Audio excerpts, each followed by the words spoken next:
اقرأ كتاب الله ترق جنانه وتنل عظيم الأجر والغفران.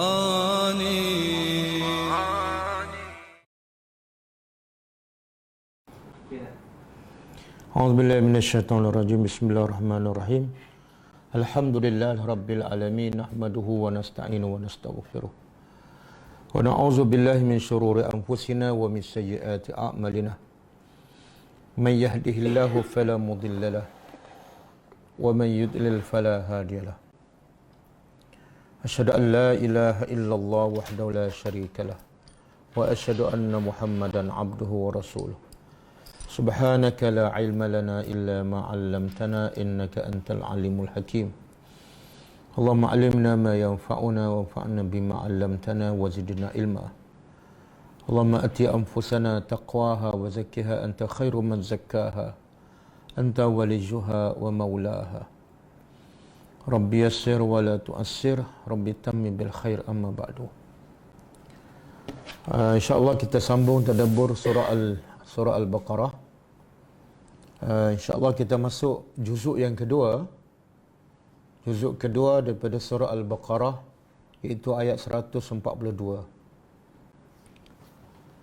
Dan pengajaran ayat lepas kita dah bagi semalam, dah lengkap. Jadi insya-Allah kita terus masuk kepada ayat baru, ayat 142.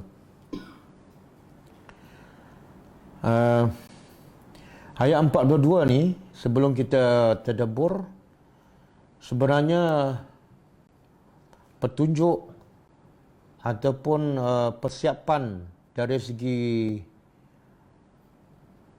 mental untuk orang beriman. Allah dah sebut sebelum ini persiapan untuk menghadapi kata-kata orang-orang Yahudi, orang munafik dan orang kafir Quraisy, yang bila Allah menukarkan kiblat daripada Baitul Maqdis ke Baitullahil Haram, mereka akan berkata macam-macam.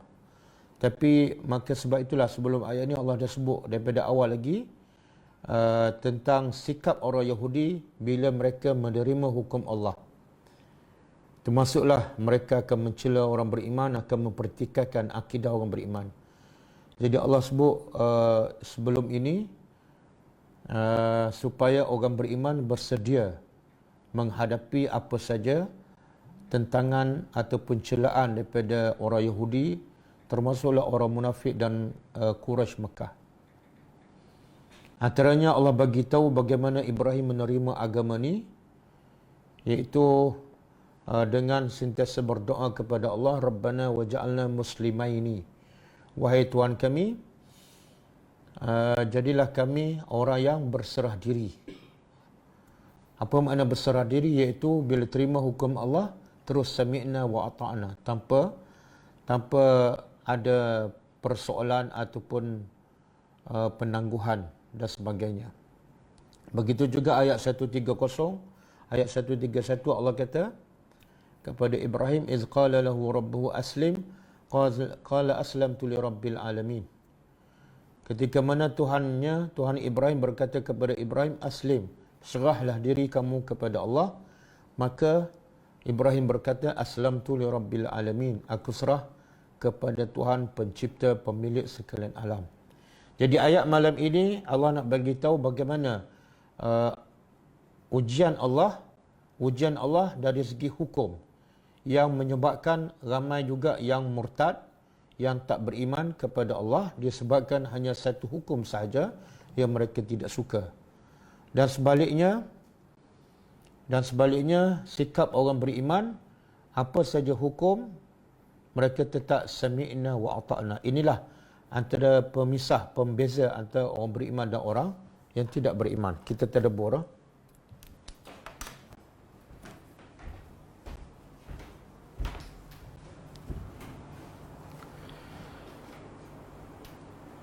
A'udzubillahi minasyaitonir rajim. Boleh. Sayaqulu. Sin makna dia akan. Dia kalau yaqulu saja,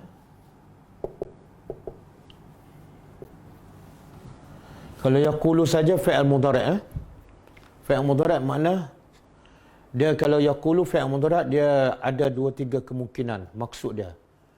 Sama ada akan datang, ataupun sedang, ataupun sentiasa. Okey? Ini yaqulu.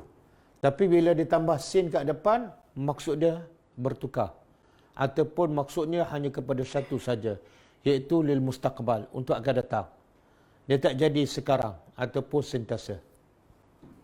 Ini beza bila tambah sin di depan. Okey, ada kadang-kadang kita tengok fa'il mudhari' ditambah apa kat depan?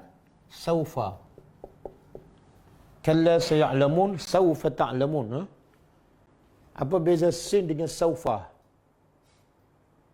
Dua-dua bermakna akan datang. Fa'il mudhari' yang bermakna akan datang. Yang membezakan sin dengan saufa ialah sin akan datang dalam masa yang terdekat. Saufa akan datang dalam masa yang lebih jauh. Itu satu. Yang kedua, sin bermakna pasti akan berlaku. Pasti akan berlaku.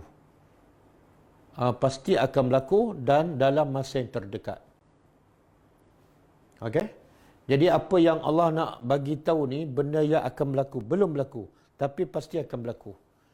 Dari mana Allah tahu? Sebab Allah Tuhan, dia alimun, maha mengetahui yang dah berlaku, yang sedang berlaku dan yang akan berlaku. Jadi kalau Allah menggunakan sin, walaupun menunjuk akan datang, dia pasti akan berlaku. Apa dia ni? Sayaqulu, akan berkata.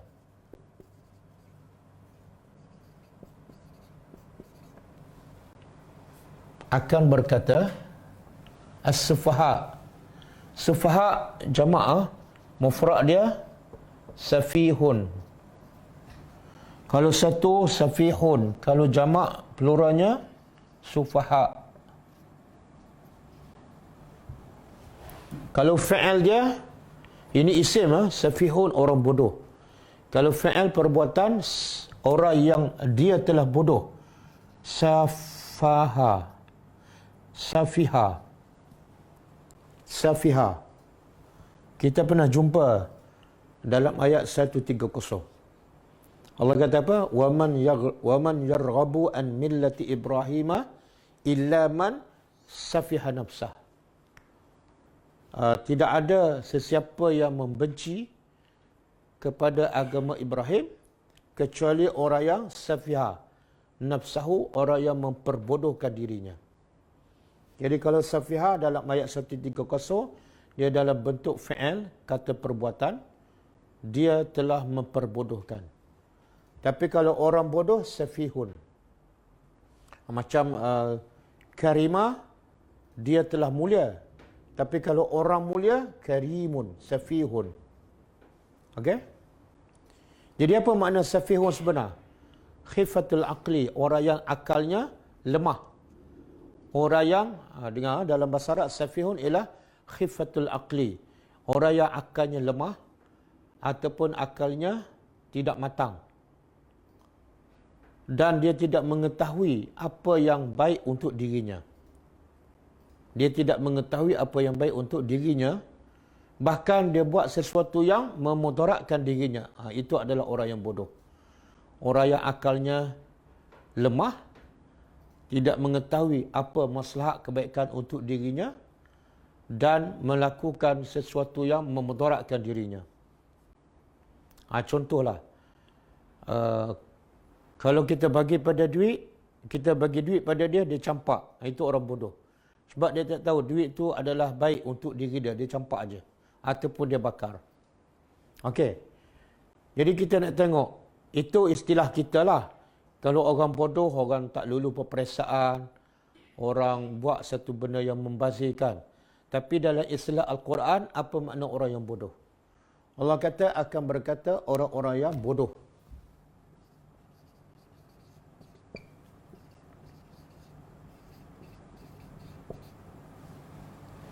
Minan nas, dari kalangan manusia.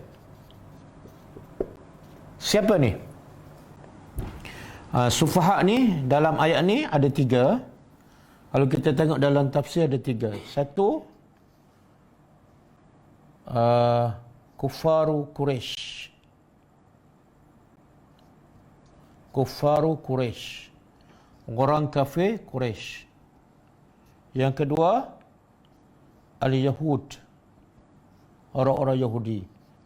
Yang ketiga, Al-Munafiqun.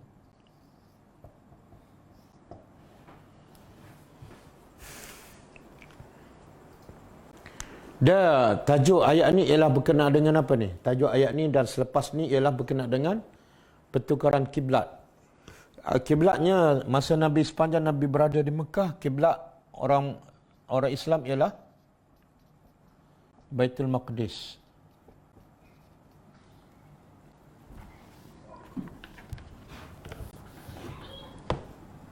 Baitul Maqdis. Ini selama di Mekah, maka semasa di Mekah. Kemudian masa Mekah, Mekah kiblat orang beriman Baitul Maqdis. Tapi masa di Madinah 16 bulan ataupun 17 bulan Baitul Maqdis lagi.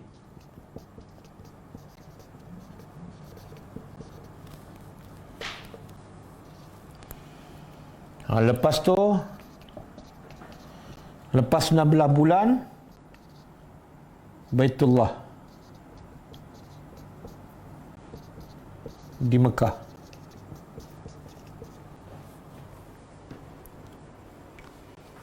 Jadi Nabi sebab Mekah ni adalah, Baitullah adalah rumah yang pertama dibina di dunia, rumah Allah yang pertama dibina dan dibina oleh Ibrahim AS dengan anaknya Ismail.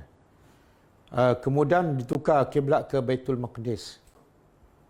Kemudian ini pertukaran yang kedua lah, daripada Baitul Maqdis kembali kepada Baitullahil Haram.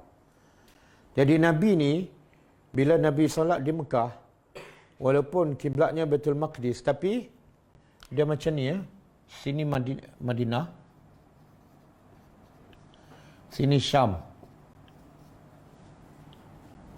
sini Mekah.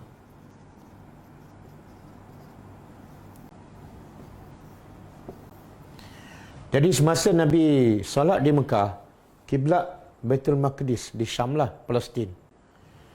Kalau ini Kaabah, Nabi solat kat sini. Jadi bila Nabi solat kat sini, walaupun kiblat ke Syam ataupun Baitul Maqdis, Nabi tetap juga dada Nabi menghadap ke Baitullahil Haram. Nabi nak juga menghadap ke Kaabah walaupun kiblatnya Baitul Maqdis. Tapi bila Nabi berhijrah ke Madinah, Nabi dah tak boleh nak menghadap ke Kaabah sebab Madinah di tengah-tengah antara Mekah dengan Baitul Maqdis. Jadi sepanjang 16 bulan Nabi di Madinah, Nabi menghadap ke Baitul Maqdis dan membelakangkan Kaabah. Sebab tu Allah sebut selepas ni ayat ni, qad nara taqalluba wajhika fis sama. Allah kata kami melihat muka engkau, wajah engkau sentiasa melihat ke langit. Kenapa Nabi selalu melihat ke langit? Sebab Nabi rindu menunggu wahyu turun supaya kiblat ditukar ke Baitullah, ke Mekah. Supaya Nabi dapat kembali menghadap ke Mekah. Jadi setelah 16 bulan ataupun 17 bulan Nabi di Madinah, turun ayat menukarkan kiblat. Okey? Tapi sebelum turun ayat menukarkan kiblat, Allah dah beritahu dah Nabi akan berkata orang-orang bodoh daripada kalangan manusia. Belum berkata, bila dia akan berkata ni? Bila kiblat dah betul-betul ditukar. Jadi Allah bagi tahu awal kepada Nabi. Kenapa? Kenapa Allah bagi tahu awal? Persediaan mental. Persediaan mental. Persediaan mental. Yang kedua Allah bagi tahu yang akan berkata ni siapa? Ni, orang kafir. Kafir Mekah, orang Yahudi, orang munafikun, semua kafir. Tapi Allah tak guna perkataan kufar. Allah tak guna perkataan Yahudi, Allah tak guna perkataan munafikun. tapi Allah guna perkataan bodoh. Kenapa? Allah boleh kata aja, saya qulu al-kuffar, merangkumi tiga-tiga sekali.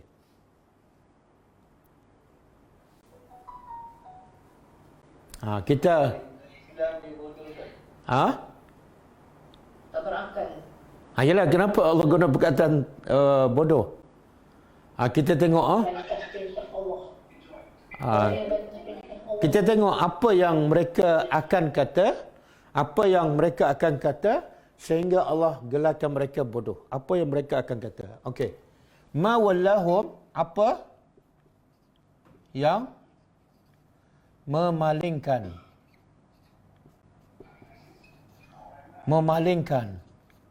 mereka ataupun menukarkan mereka.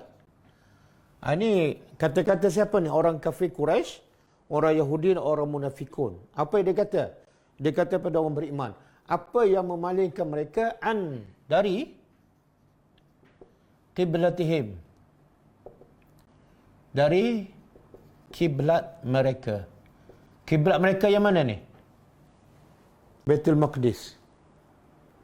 Tengok bahasa yang diguna. Dia kata, kenapa kamu bertukar daripada kiblat kamu, bukan kiblat kami?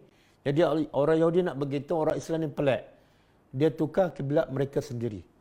Kalau dia kata, kenapa? Apa yang membalikkan kamu daripada kiblat? Stop. Itu orang panggil apa? Tak templak sangatlah. Jadi macam biasa je tukar kiblat. Tapi bila dia kata tukar kiblat kamu, makna orang Yahudi nak beritahu apa? Kamu orang Islam ni memang pelik. Kamu sendiri menghadap situ, kamu sendiri yang tukar. Boleh faham? Allati yang adalah kamu alaiha makna menghadapnya, iaitu Baitul Maqdis. Yang kamu dah menghadap sekian lama di Baitul Maqdis selama 13 tahun kat Mekah. Tiba-tiba tukar. Kenapa?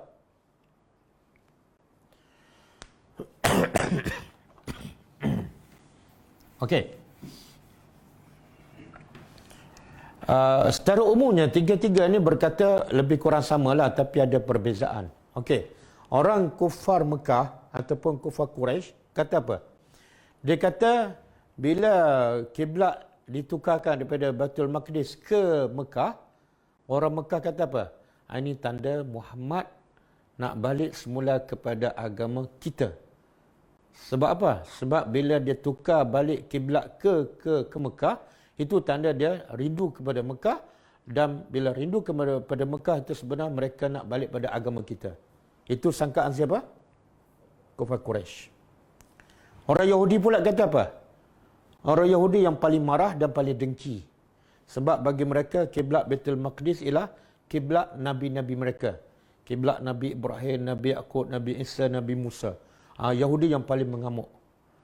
Apa dia kata? Dia kata agama Muhammad ni tidak ada pendirian. Dulu menghadap Baitul Maqdis, sekarang menghadap. Jadi dia nak burukkan agama Islam sebagai bukti Islam ni tak ada pendirian. Tengok tukar kiblat, ikut suka dia aja. Kemudian orang munafik pula mempermainkan. Dengan pertukaran kiblat ni mereka menjadikan hujah untuk mempermainkan Muhammad dan orang beriman. Tengok agama Muhammad tu main-main je. Nak menghadap Kaabah, nak menghadap ke Baitul Maqdis. Jadi tiga-tiga perkataan ni daripada tiga puak ni sebenarnya lebih kurang samalah. Dan Allah mengatakan mereka tu adalah orang yang bodoh. Jadi soalan, kenapa Allah guna perkataan bodoh? Dan tadi kita dah fahamkan makna bodoh apa dia? Orang yang tak tahu apa maslahat diri dia, apa yang terbaik untuk diri dia, dan dia buat benda yang memudaratkan diri dia. Akalnya pendek. Jadi Allah nak beritahu, orang yang bodoh ialah orang yang mempertikaikan hukum Allah. Sedangkan hukum tu datang daripada pencipta langit dan bumi. Dan dia adalah makhluk kepada pencipta langit dan bumi. Jadi siapa mempertikaikan mana-mana manusia yang hanya bersifat makhluk dan hamba, pertikaikan perintah pencipta dia yang maha hebat, memang bodoh.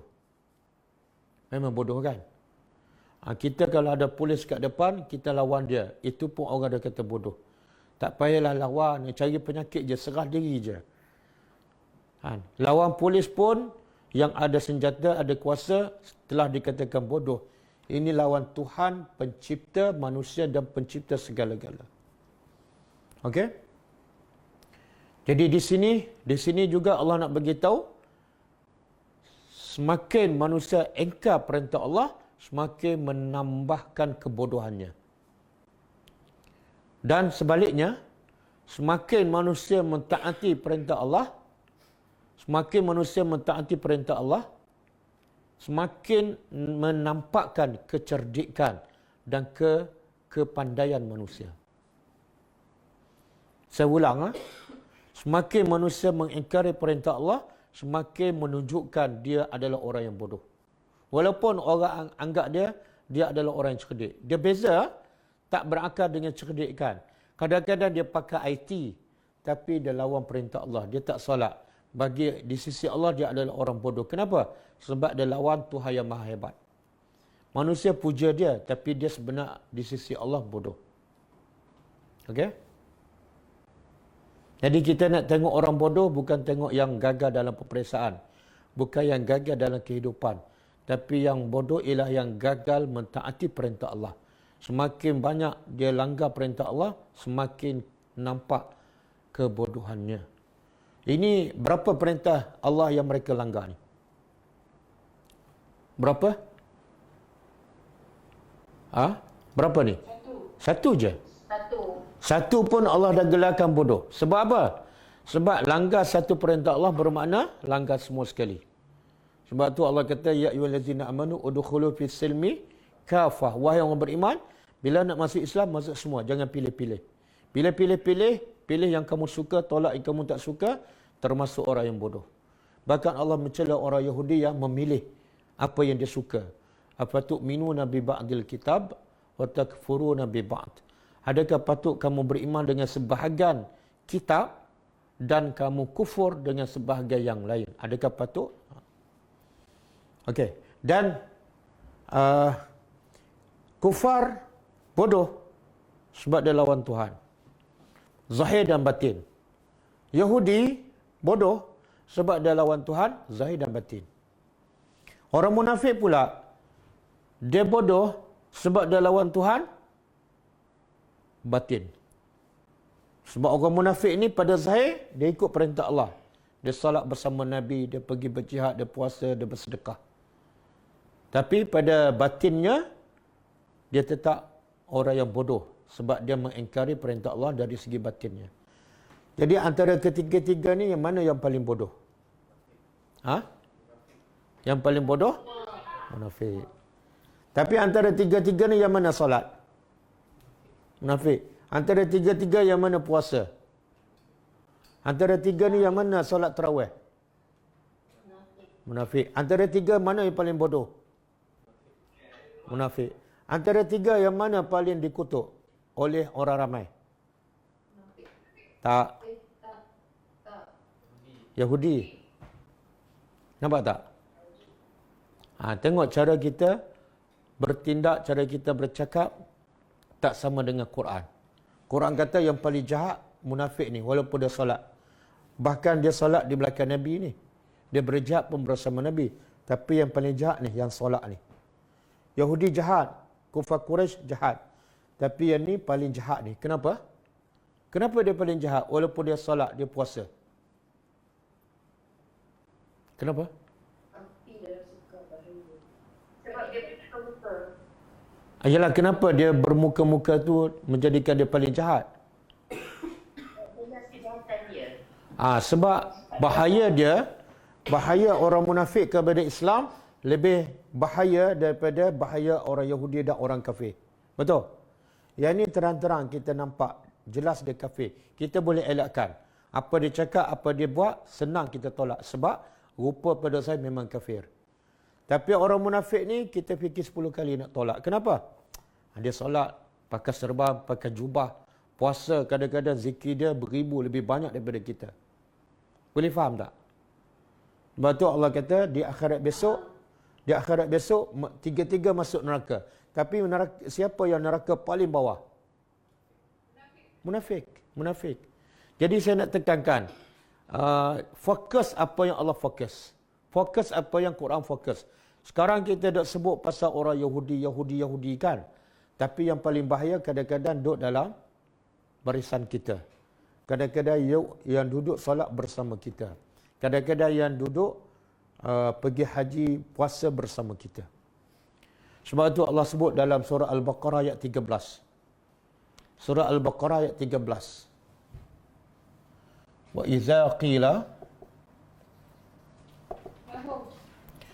idza qila lahum aminu kama amanan nasu qalu anu'minu kama amanas sufaha ala innahum humus sufaha walakin la ya'lamun. Tengok. Di awal surah Baqarah Allah bagi 3 jenis manusia. Satu yang bertakwa, iaitu zahir dan batinnya beriman kepada Allah. Kemudian yang kedua, golongan kafir, iaitu zahir dan batinnya kufur kepada Allah. Dan golongan ketiga munafik, iaitu zahirnya Islam tapi batinnya kafir. Tengok dahsyatnya orang munafik ni. Wa idza qila lahum, dan apabila dikatakan kepada mereka, iaitu orang munafik, aminu. Terjemah. Aminu apa dia? Berimanlah. Kalau amanu, mereka telah beriman, fi'il madhi. Kalau aminu, fi'il amar. Bila dikata pada orang munafik, berimanlah sebagaimana beriman orang lain, iaitu Nabi dan para sahabat. Jangan berpura-pura. Iman kamu biarlah sama dengan sahabat yang lain. Tengok apa jawapan mereka, biadab. Dikata apa? Qalu, mereka menjawab, anu'minu, adakah patut kami beriman sebagaimana beriman as-sufaha. Tengok perkataan ni. Orang yang bodoh. Kalau ayat yang kita belajar ni, siapa yang kata bodoh? Siapa yang kata bodoh? Allah. Allah berhak nak kata pada siapakah? Sebab dia Tuhan. Allah kata bodoh pun kepada siapa? Orang kafir, orang Yahudi. Okey? Tapi dalam ayat ni, siapa kata pada siapa bodoh? Orang munafik kata kepada orang beriman. Siapa orang beriman? Nabi dan para sahabat. Dia kata, adakah patut kami beriman seperti orang-orang bodoh beriman? Tengok. Yang suka melebarkan orang bodoh ialah orang munafik. Ini bukan sikap orang beriman.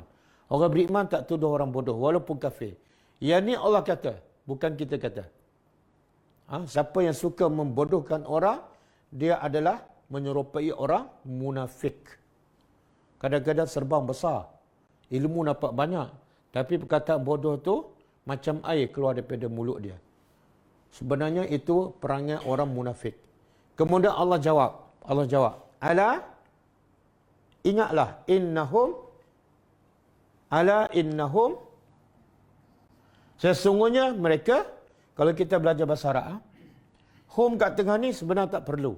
Sebab dah ada hum. Sesungguhnya mereka adalah orang yang bodoh. Tapi bila ada hum kat tengah, ada maksud dia. Dari segi bahasa dipanggil apa ni? Dipanggil? Dia panggil domerul fasli. Penegasan pun ya. Dipanggil domerul fasli. Domer pemisah. Antara jumlah innahum as-sufa, jumlah dia lengkap, tapi dia letak domain di sini untuk apa? Untuk lebih menekankan. Terjemahannya macam ni. Ingatlah kalau buang home, ingatlah sesungguhnya mereka orang munafik adalah orang yang bodoh. Okey? Kalau tak ada home. Kalau ada home, ingatlah sesungguhnya mereka hanyalah mereka orang yang bodoh. Makna Allah nak bagi tahu seolah yang bodoh ni orang munafik je. Yang lain bodoh juga, tapi Allah nak bagi tahu yang paling-paling bodoh orang munafik. Bolehkah? Tapi mereka sedar tak mereka bodoh? Walakin la ya'lamu, mereka tak tahu. Sebab mereka tak tahu, mereka rasa orang lain bodoh. Jadi siapa yang menuduh orang lain bodoh, sebenarnya dia bodoh. Tapi dia tak tahu, dia tak sedar. Kalau dia tahu dia bodoh, dia tuduh tak orang lain bodoh? Tak. Sebab itulah jahil ada dua jenis kan. Jahil yang dia tahu dia jahil. Ini jahil yang terpuji. Bila dia tahu dia jahil, dia akan buat, dia akan belajar. Yang kedua, jahil yang dia tak tahu dia jahil. Ini dia panggil jahil apa? Jahil murakkab. Makna jahil dua kali. Ataupun istilah Melayu apa dia? Bodoh sombong. Dah lah bodoh. Lepas tu belagak pula dia pandai, sombong. Okey? Bodoh sombong. Siapa yang tak nak belajar ni adalah orang yang bodoh sombong.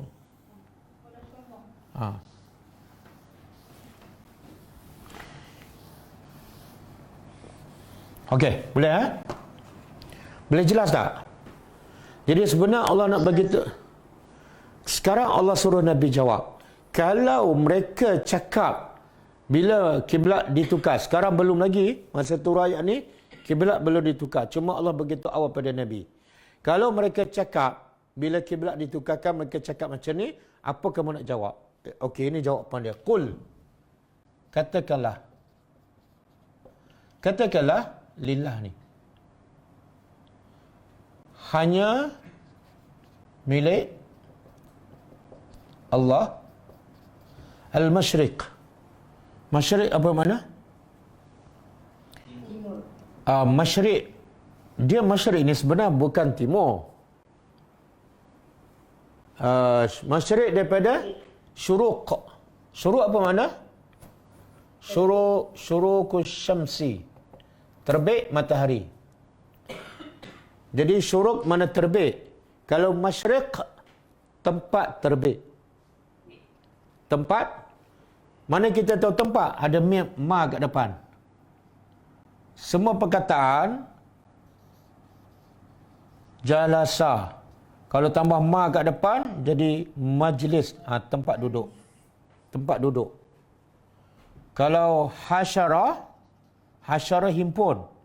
Kalau kita tambah ma kat depan, jadi makna apa? Makna tempat. Kalau ta'am makanan. Kalau nak jadikan tempat makan, mat'am. Boleh?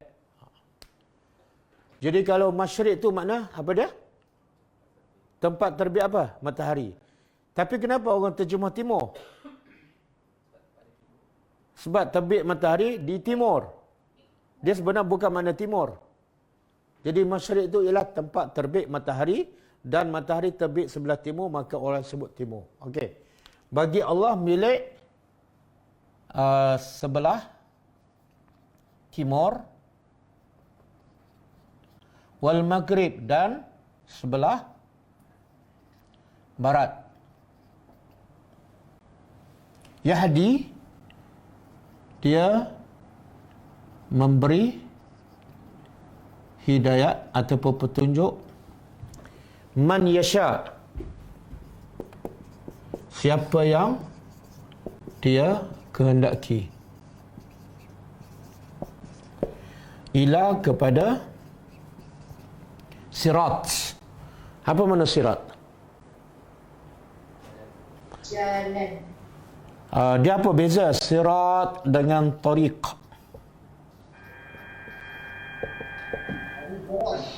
Ya? Jalan yang lurus. Tak, beza sirat dengan tariq. Tariq apa dia? Jalan kan? Tariq ke Jeddah. Jadi sirat jalan juga, apa beza? Sirat jalan yang besar, luas, selesa. Dia macam ni. Apa gangguan? Okey. Hilangkan gangguan tu. Okey. Sebab itulah bila sebut hidayah, Allah sebut sirat. Allah tak sebut tariq. Ihdinas siratal mustaqim. Allah tak kata ihdina at-tariqal mustaqim. Sebab Sirat dengan tariq berbeza. Sirat ni selagi tidak ada 4-5 benda ni dia tak panggil sirat. Pertama, bila sebut sirat mesti yang paling dekat. Kalau tariq mungkin dekat mungkin jauh, kan? Tariq mungkin dekat mungkin jauh. Tapi bila kita nak beritahu jalan paling dekat, sirat. Jadi sebenarnya Allah nak beritahu jalan hidayah ni jalan paling dekat, paling mudah nak sampai pada destinasi. Kalau tak melalui jalan sirat ni, dia semakin jauh dan mungkin tak sampai. Satu, paling dekat. Yang kedua, luas. Jalan tu mesti luas. Kalau sebut tariq, ada jalan sempit, ada jalan luas. Bila sebut luas, sirat mesti luas. Makna apa tu? Allah nak beritahu siapa duduk di jalan hidayah, dia akan rasa luas, dan bila luas dia akan rasa lapang. Beza tak kita naik kereta jalan 4 lain, kereta tak banyak, dengan kereta jalan 1 lain, kereta banyak. Beza tak? Beza. Jadi nak beritahu siapa duduk dalam Islam, dia rasa lapang je sebab jalan tu lebar, luas. Yang ketiga, tariq ini, sirat, tidak dinamakan sirat, melainkan wadih, jelas. Dia tak ada sama-sama gelap ke, tak ada. Jadi bila sebut sirat, mana jalan tu cukup jelas. Memang jalan Islam ni jelas. Banyak bukti yang begitu banyak dan cukup jelas. Kemudian yang keempat, sirat ni dia akan menyampaikan kepada destinasi. Tadi paling dekat. Yang keempat ni sirat mesti menyampaikan kita. Tak mungkin. Kalau tak sampai ke destinasi, solat, puasa, tapi masuk neraka, dia bukan sirat. Dia mungkin tariq. Okey? Jadi Allah sengaja pilih perkataan sirat sebab sirat ni ada makna yang tersendiri. Kemudian, jalan mustaqim apa dah? Yang lurus. Dia sebenar sirat pun termasuk bermakna dia lurus. Kalau sebut tariq, mungkin tak lurus. Mungkin lurus. Tapi kalau sebut sirat, mesti lurus. Okey. Sebenar apa yang Allah nak Nabi jawab kepada 3 golongan ni? Yang mempertikaikan kiblat apabila ditukar. Apa yang maksud jawapan ni? Daripada maksud jawapan ni apa dia? Suka hati Allah. Makna apa tu? Allah kata, kalau bila tukar Kaabah daripada Baitul Maqdis ke Kaabah, ke Mekah kan? Dan orang Yahudi pertikaian, orang kufar Quraisy pun pertikaian. Allah kata pada Nabi jawab, milik Allah timur dan barat. Apa kaitan timur dengan barat dengan Baitul Maqdis ke Kaabah? Apa kaitannya? Kaitannya Baitul Maqdis tu tempat yang dimiliki oleh Allah. Baitullahil Haram, tempat yang juga dimiliki oleh Allah. Ada tak mungkin Allah tukar tempat lain? Ya mungkin. Sebab apa? Bukan Mekah dengan Baitul Maqdis sahaja milik Allah, tapi semua tempat milik Allah. Timur pun milik Allah, barat pun milik Allah. Jadi sebenarnya Allah nak sampaikan mesej apa dia? Apa dia? Ikutlah perintah Allah. Kerja kamu taat, jangan pertikaikan. Kerja kamu sami'na wa ata'na. Sebab yang Tuhan buat tu hak dia. Hak kamu tak ada hak langsung nak pertikai, dan kamu tak memiliki apa-apa pun. Jadi Allah nak mengajar orang beriman. Allah nak mengajar orang beriman, kalau kamu beriman betul kepada aku, sami'na wa ata'na. Bila kamu pertikaikan, itulah sebagai bukti sebenarnya kamu berpura-pura beriman. Jadi ayat ini juga Allah nak, satu, Allah nak begitu, Allah tu maha berkuasa untuk buat apa saja. Satu. Yang kedua, Allah nak hiburkan hati Nabi. Bila ditukar kiblat, orang Yahudi akan memperkatakan macam-macam lah. Jadi ayat ni Allah nak hiburkan hati Nabi. Macam mana Allah hiburkan hati Nabi dengan ayat ni? Di mana hiburan tu?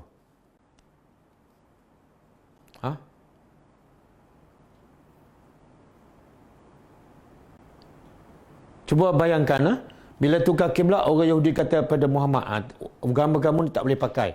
Sekejap ke sini, sekejap ke sana. Orang kafir Quraisy pun kata, ni tanda kamu nak balik pada agama kami lah. Nak balik semula ke Mekah. Orang munafik kata, tengok agama Muhammad ni, tak boleh pakai, tak boleh buat kira. Tiba-tiba Allah kata apa? Muhammad yang berkata tu orang bodoh. Apa perasaan Nabi? Rasa apa? Tak apalah. Oh, bodoh. Okey. Macam orang kata pada kita macam-macam kan?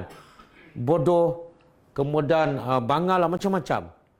Kemudian kita pun sedih. Lalu orang kata, Ustaz, yang cakap tu memang budak-budak bodoh tu.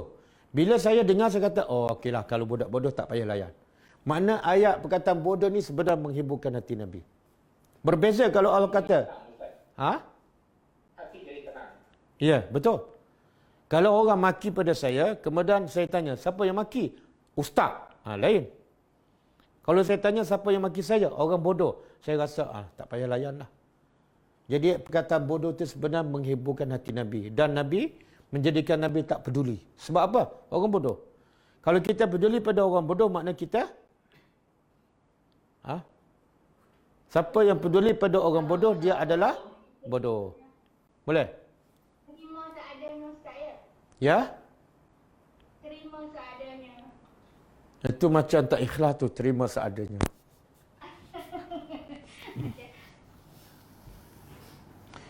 Yang ketiga yang paling penting dalam ayat ini, Allah nak bagi apa? Kaedah bagi orang beriman, iaitu an-nazaru ilal amir walaysa ilal amri.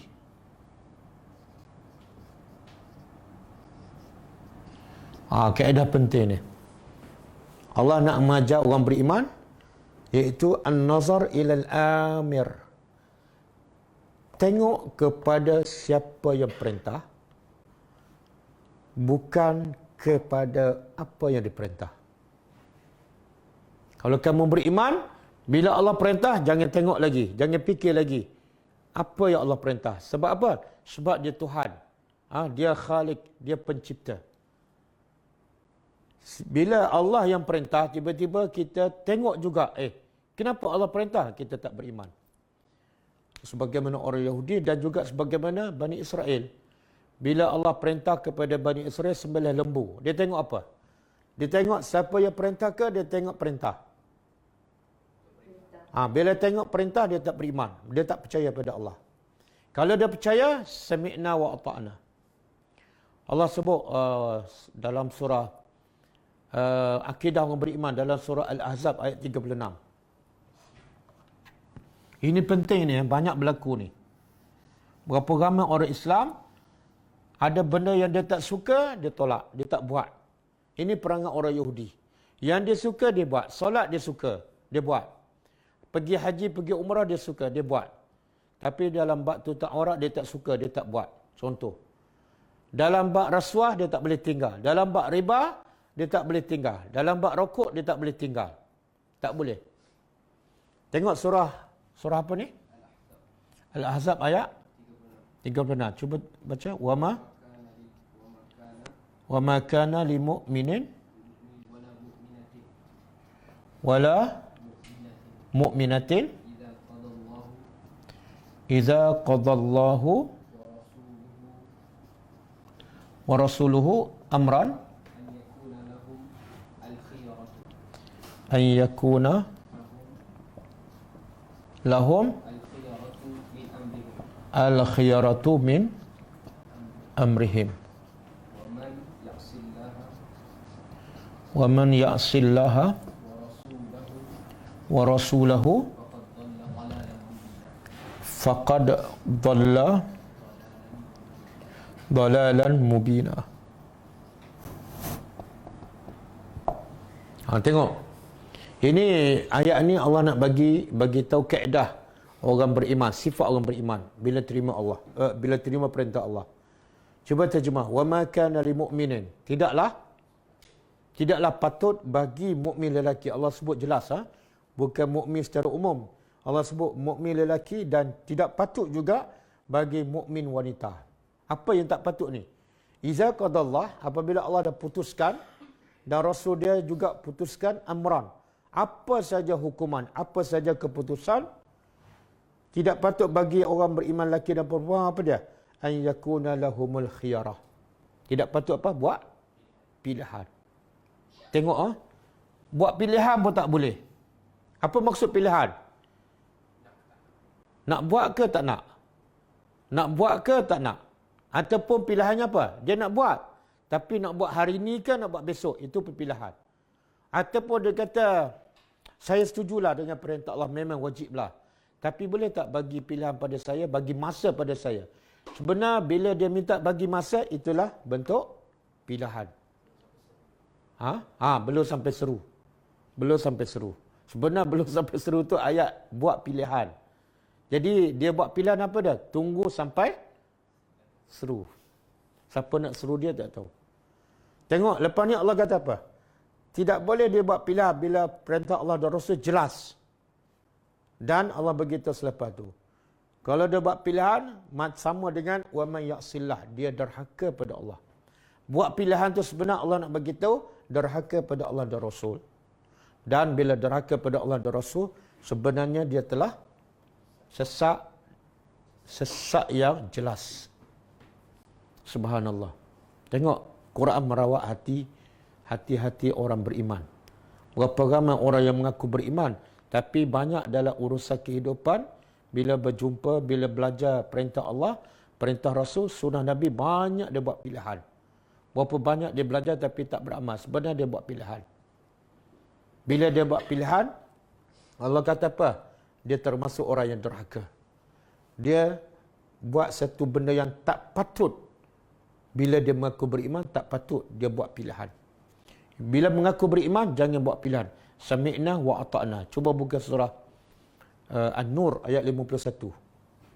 Ini surah berapa Ustaz? Ini surah Al-Ahzab 33. Surah 33 ayat 36. Surah An-Nur ayat 51.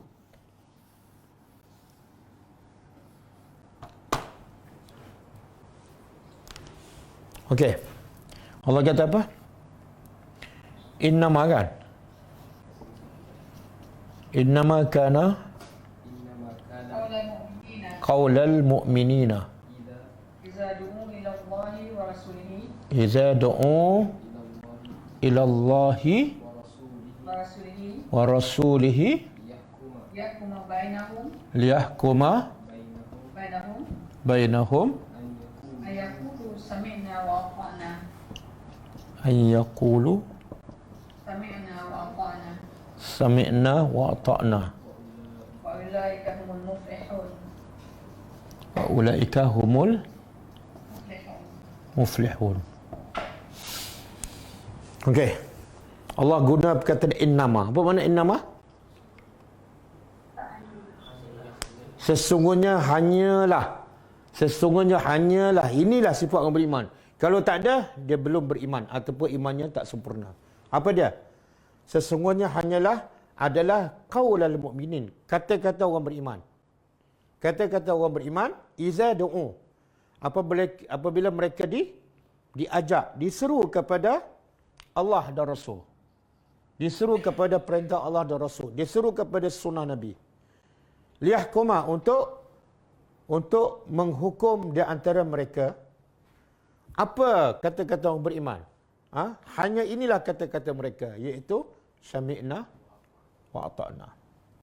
Kami dengar, kami faham, dan sekarang juga kami taat. Bukan semua kami dengar, kami faham, tunggu lepas pencet. Tak ada. Sami'na wa ata'na.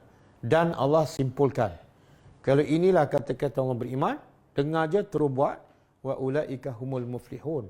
Mereka itulah hanya mereka yang orang berjaya, beruntung. Maknanya, kalau dia sami'na tapi tak ata'na, dia bukan muflihun.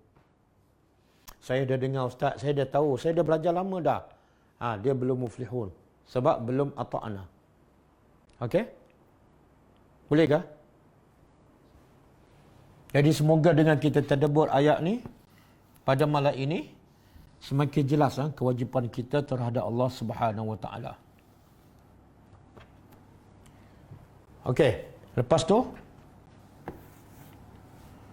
ayat ni panjang ni.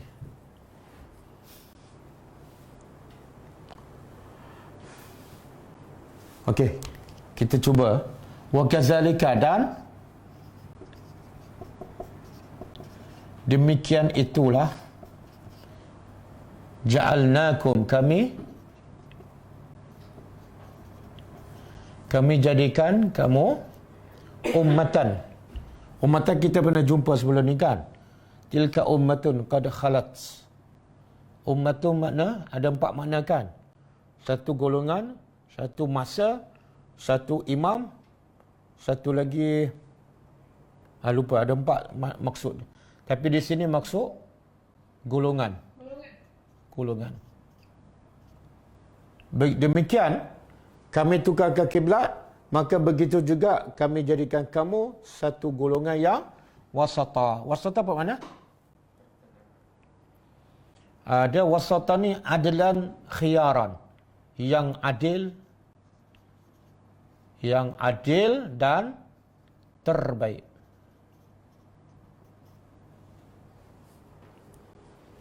Jadi wasata ni ada satu hadis saya lupa siapa nama, dia kata keturunan Nabi ni min awsatina nasaban, iaitu orang yang paling adil ataupun paling afdal keturunannya. Dan kalau kita dipanggil apa ni, kalau perempuan pakai ni kalung ke? Rantai kan? Yang wasak ni bila kita terjemah tengah, khairul umuri awsatuha, sebaik-baik perkara ialah pertengahan kan. Jadi kalau kita pakai kalung ataupun rantai, yang mana paling afdal? Yang kat tengah ni kan? Ada permata kan? Di tengah-tengah. Di tengah dalam asar wasata. Dan wasata itu ialah yang terbaik. Jadi Allah nak bagi tahu, begitulah kami jadikan kamu umat yang terbaik. Umat yang mana ni?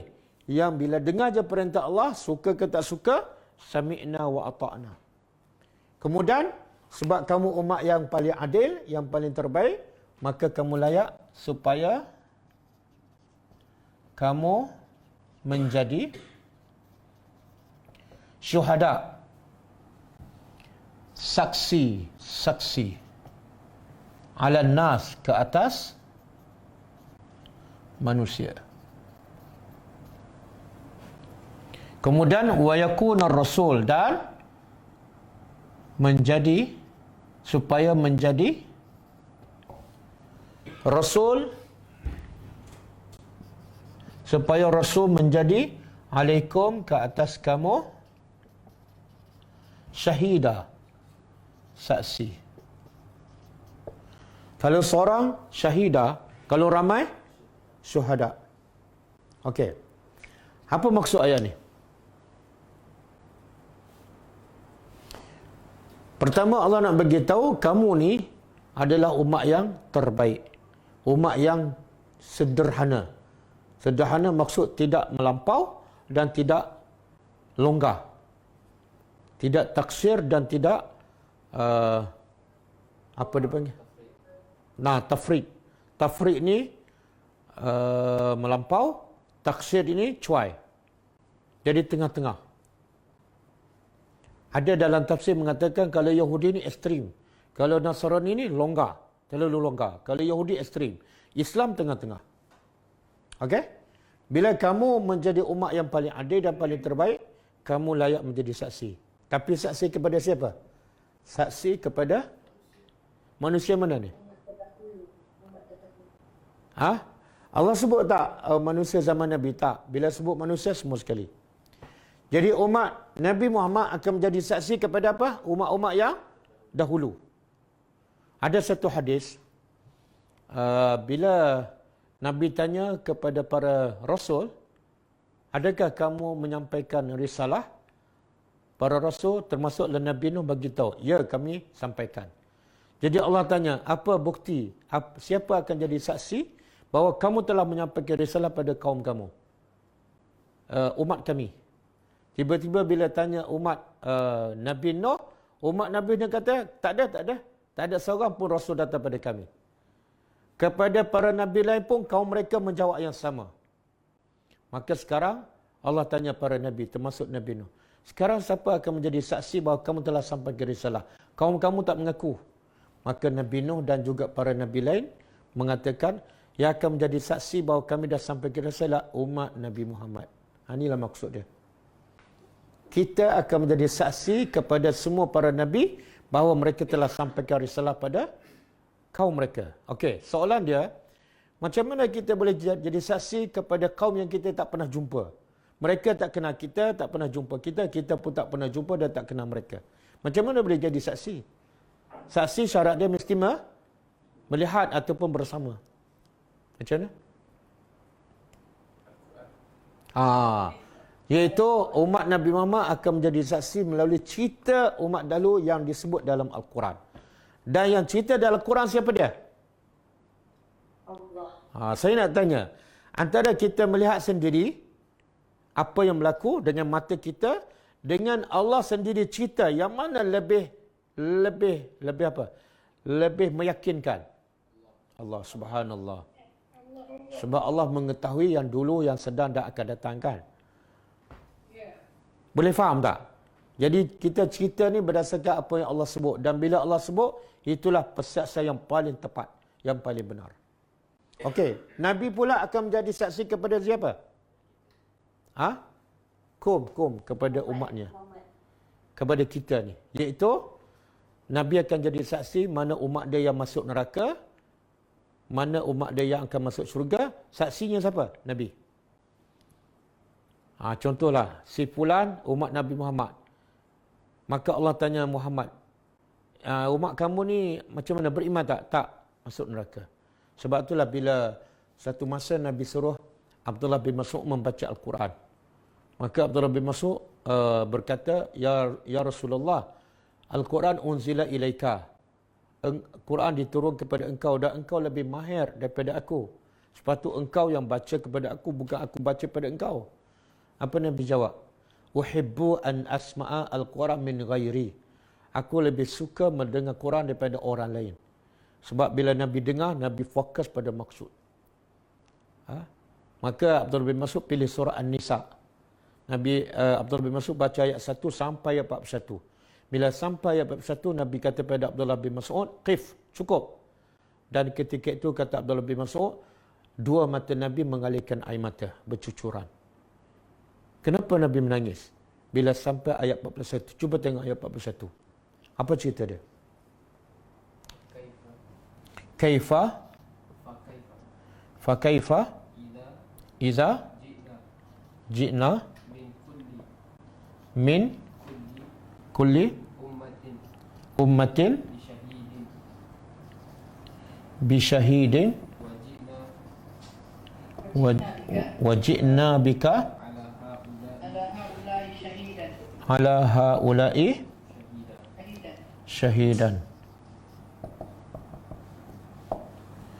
Okey, ini ayat 41 yang menyebabkan Nabi menangis dan Nabi suruh Abdullah bin Mas'ud stop. Tak boleh nak menanggung perasaan. Apa Allah kata? Fakaifa. Maka fakaifa, bagaimanakah iza apabila ji'na, kami datangkan min kulli ummatin, daripada setiap umat syahid, saksi. Siapa ni? Rasul masing-masing lah. Setiap umat kami akan bawa seorang saksi, iaitu Rasul masing-masing.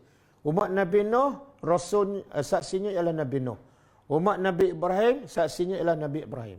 Okey? Kemudian waji'na bika, dan kami mendatangkan engkau pula Muhammad ke atas haula'i, ke atas umat kamu, engkau menjadi saksi. Maknanya, Nabi sendiri akan mengesahkan mana umat dia yang layak masuk syurga, mana yang masuk neraka. Sampai ayat sini Nabi menangis. Kenapa Nabi menangis? Nabi dah buat habis-habisan, kan? Nabi berdakwah pagi, petang, siang, malam. Nabi berjihad, berperang untuk selamatkan umat. Tiba-tiba bila di akhirat besok, Nabi akan menjadi saksi dan Nabi menangis. Kenapa? Itulah rahmat yang ada dalam hati Nabi. Nabi tak sampai hati nak menjadi saksi untuk umatnya yang akan ke neraka. Macam seorang bapa tak sanggup menjadi saksi kepada anaknya yang akan dihukum penjara seumur hidup. Bapa tak akan sanggup menjadi saksi. Begitulah Nabi kita SAW, rahmat Nabi pada kita semua. Nabi tak sanggup, tapi Nabi kena jadi saksi. Sebab tu Nabi menangis. Okey. Jadi ayat ni sama dengan ni. Wa yakunar rasulu, dan Rasul akan menjadi saksi ke atas kamu, iaitu umat Nabi Muhammad. Kemudian wa ma ja'alna, dan tidak kami jadikan al-qiblah. Kiblat itu allati yang kunta, yang engkau telah menghadapnya,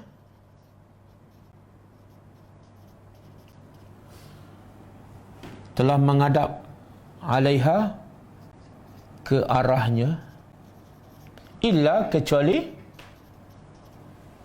lina'lama, supaya kami tahu man, siapa yang ikut, siapa yang ikut Rasul, mimman, dari orang yang qalib, apa dia? Berpaling.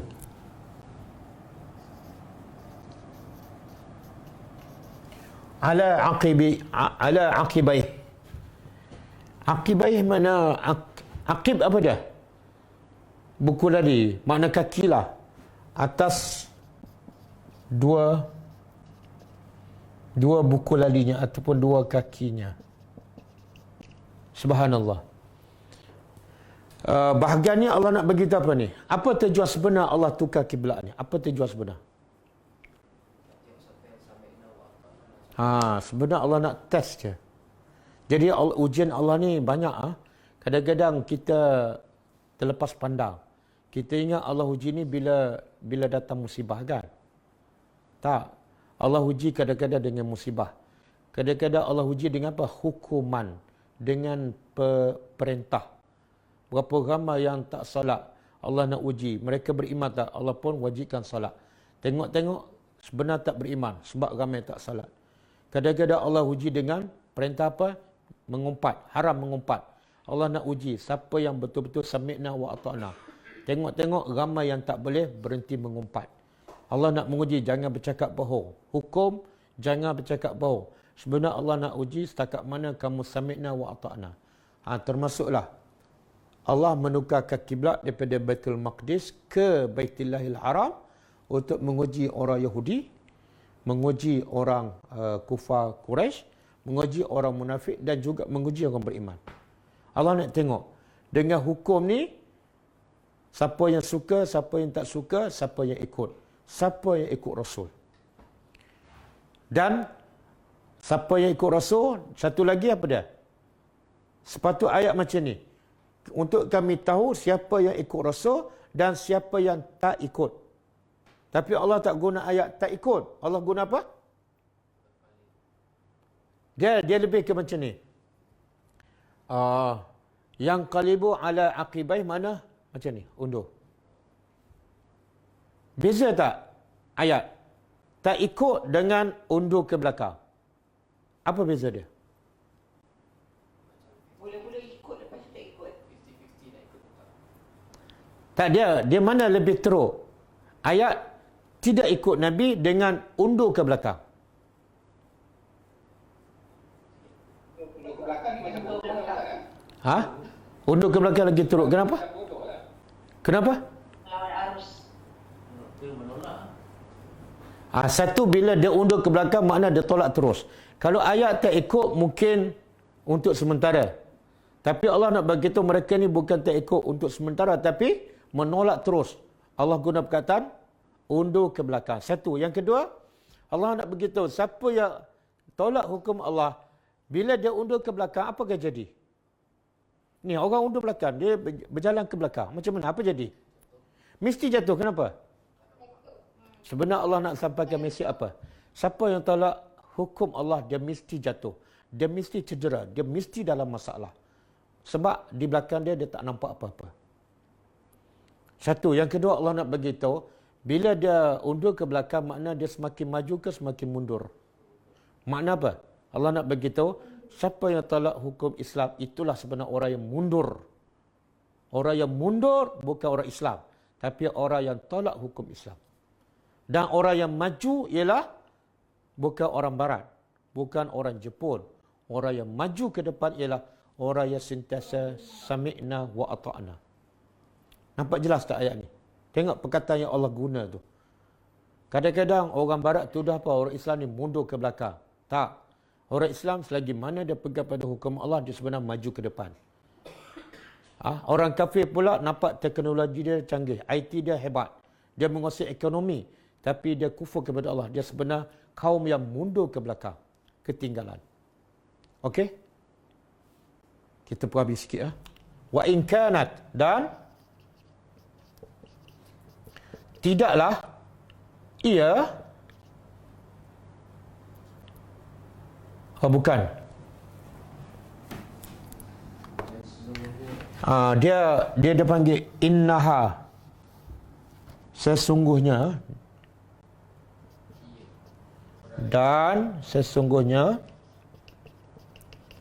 Ia ni apa ni? Pertukaran kiblat ni. Allah nak begitu. Pertukaran kiblat ni la kabirah. Pasti kabirah apa dah? Berat. Illa kecuali ke atas orang-orang yang Allah bagi petunjuk. Apa maksud ni? Bahagian ni apa maksud? Apa maksud ni? Apa yang Allah nak beritahu? Kalau Allah bagi petunjuk, mudah. Kalau Allah tak bagi petunjuk, berat. Walaupun sebenarnya pertukaran kiblat ni kena panjat gunung tak? Kena pikul beras tak? Apa perlu dilakukan? Ni Baitul Maqdis. Kaabah ke mana? Pusing je. Tak payah bergerak, pusing badan je.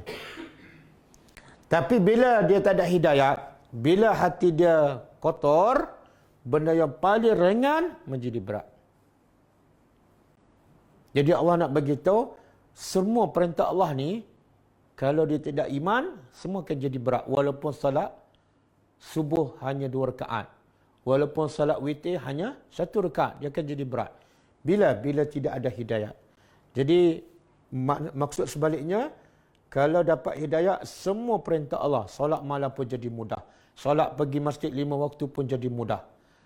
Nak sedekah banyak-banyak pun jadi mudah. Bila mendapat hidayat Allah Subhanahu Wa Taala. Sebab tu kita tengok kan, kadang-kadang orang nak berzikir pagi pun jadi berat kan. Dia dah tahu, buku zikir pun dah beli, tapi buku zikir hilang, zikir pun tak tahu ke mana. Kenapa? Kabirah. Sebab apa? Hati dia ada masalah. Boleh? Nak tutup aurat, senang tak? Senang je. Tapi bagi siapa ni? Orang yang dapat hidayat. Sebab itulah zaman Nabi, bila turun ayat hijab, begitu mudah isteri-isteri sahabat tutup aurat. Dia tak tunggu besok, dia tak tunggu petang. Kalau pukul 7 pagi turun ayat pasal hijab, 7 pagi juga dia tarik semua kain lansir ke apa yang ada, dia tutup. Jadi mudah aja sebab dia mendapat hidayah Allah. Tapi kalau tak dapat hidayah Allah, 20 tahun pun tak boleh tutup lagi. Kadang-kadang sampai tua, sampai dah nyanyuk pun tak boleh tutup. Sebab belum dapat hidayah Allah. Kenapa belum dapat? Sebab dia tidak nak hidayat. Hidayah Allah mengikut kehendak manusia. Kalau manusia nak, berusaha mencari, Allah bagi. Kalau Allah tak bagi, itulah tanda manusia tidak nak. Okey. Kemudian timbul persoalan. Dia bila ditukar kiblat, orang Yahudi perli orang beriman. Dia kata apa? Habislah. Yang kamu solat kat Mekah 13 tahun. Yang kamu solat di Madinah 16 bulan. Dan ada yang dah mati. Sia-sia semua. Sebab kiblat tak betul. Tengok. Itulah orang Yahudi. Sentiasa buat sesuatu nak menyedihkan. Paling-paling kurang nak menyedihkan orang beriman. Habislah. Bapa aku dah mati. Semua solat tak diterima. Maka Allah nak hiburkan hati orang beriman. Wa ma kana Allah. Dan tidaklah Allah liyudhi'a mensia-siakan imanakum, iman kamu. Sebenarnya iman kamu ialah solat. Solat kamu masa kat Mekah, masa 16 bulan di Madinah menghadap Baitul Maqdis, Allah tak akan sia-siakan. Kenapa? Tengok Allah nak begitu, Allah tak sia-siakan salat, tapi Allah gunakan iman. Kenapa? Itu tadabbur tu. Allah nak begitu salat, tapi tak guna perkataan salat. Tiada solat, tiada iman. Apa dia?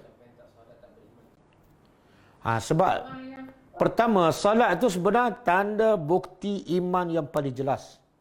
Nabi kata apa? Al-ahdu bainana wa bainal kufri tarkus salat. Salat ada sebagai tanda iman. Bila tak salat, sebenarnya dia tak ada iman. Itu satu. Yang kedua, siapa yang salat ni secara umum, mesti bermula daripada iman.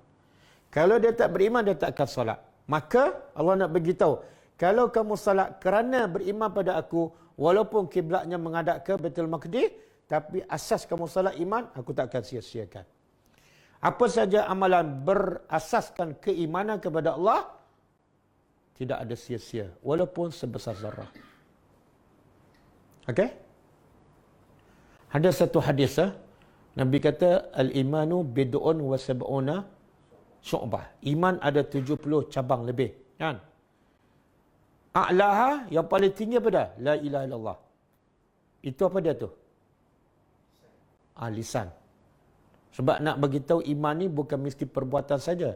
Iman ada lisan, ada amalan hati, ada amalan anggota badan. Jadi Nabi kata iman ada 70 cabang lebih. Pertama yang paling tinggi, la ilaha illallah. Itu iman dalam bentuk lisan ataupun lidah. Wa adnaha, dan yang paling rendah, imatatul aza anit tariq. Buang sesuatu daripada jalan. Sesuatu yang menyakitkan di jalan, kamu buang. Itu adalah iman. Subhanallah. Itu iman dalam bentuk apa? Perbuatan. Berapa ramai yang lepas solat, dia tengok sampah tengah jalan, dia tak buang sampah. Sebab apa? Sebab dia rasa ini bukan iman. Yang dia belajar, iman ialah solat. Salah. Iman adalah 70 cabang lebih. Buang sampah, buang duri di tengah jalan, Nabi kita iman. Cuma iman yang paling rendah. Tapi kadang-kadang iman yang paling rendah penyebab manusia masuk syurga. Kadang-kadang dia buang ranti tengah jalan, penyebab dia masuk syurga. Sebagaimana pelacur bagi minum pada anjing, penyebab dia masuk syurga. Kemudian Nabi sambung lagi hadis tu, wal haya'u syu'batun minal iman. Dan malu tu sebahagian satu cabang daripada iman. Okey, malu iman dalam bentuk apa? Hati. Jadi la ilaha illallah dalam bentuk lidah, buang yang menyakitkan di jalan raya dalam bentuk amalan, dan malu juga adalah iman tapi dalam bentuk hati. Kita malu apa? Malu nak mengumpat, malu nak buat maksiat, itu adalah bukti kita beriman. Okey? Jadi apa saja amalan berdasarkan iman, Allah tidak akan sia-siakan. Kenapa? Sesungguhnya Allah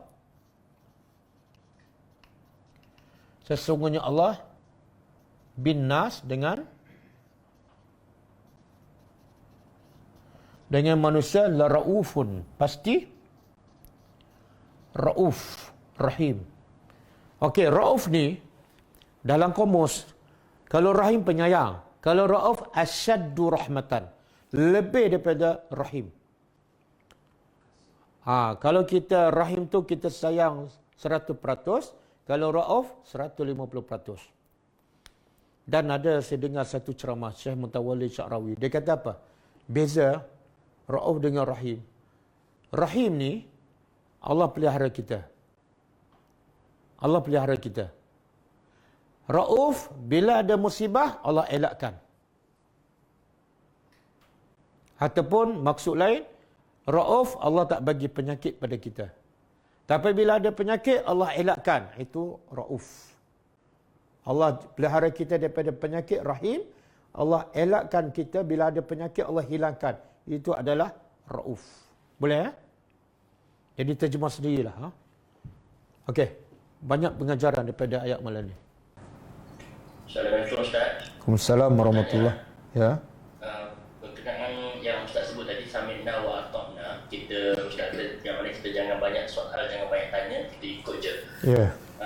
Ada soalan, bolehkah kita bertanya untuk mengetahui hikmah ataupun mengetahui sebab apa Allah buat? Contoh, kenapa lelaki tak payah pakai tudung, apa hikmah dia? Kita bertanya untuk hikmah, bukan tanya untuk persoalan. Okey, faham. Okey, macam ni. Yang tak boleh bertanya ialah bila kita jadikan syarat. Selagi aku tak tahu hikmah ni, aku tak akan taat. Itu hukumnya haram, boleh jadi kafir. Tapi kalau kita dah taat, tak ada masalah. Lepas kita taat, kita nak tahu apa hikmah. Itu tak salah. Okey? Dua benda yang berbeza. Yang salahnya bila kita menjadikan syarat aku nak taat peraturan ni, aku mesti tahu hikmah dulu. Itu haram. Tapi kalau kita dah taat, tak ada masalah. Cuma sekadar nak tahu hikmah. Kalau ada, saya nak tahu. Kalau tak ada, memang ada hikmah. Setiap perintah Allah, setiap hukum Allah, pasti ada hikmah. Sama ada diberitahu ataupun tak diberitahu. Sama ada kita tahu ataupun kita tak tahu. Hikmah wajib ada. Sebab Maha Suci Allah melakukan sesuatu tanpa hikmah. Dan sifat Allah antaranya ialah Al-Hakim. Allah buat sesuatu berdasarkan kebijaksanaan. Berdasarkan hikmah dan masalah untuk manusia. Sama ada kita tahu ataupun tak, itu tak penting. Yang penting mesti ada hikmah. Okey? Jadi kalau kita bertanya setelah kita mentaati perintah Allah, itu tak salah. Wallahu a'lam. Jazakallah khair Ustaz. Wa anta fajazakallah khairah.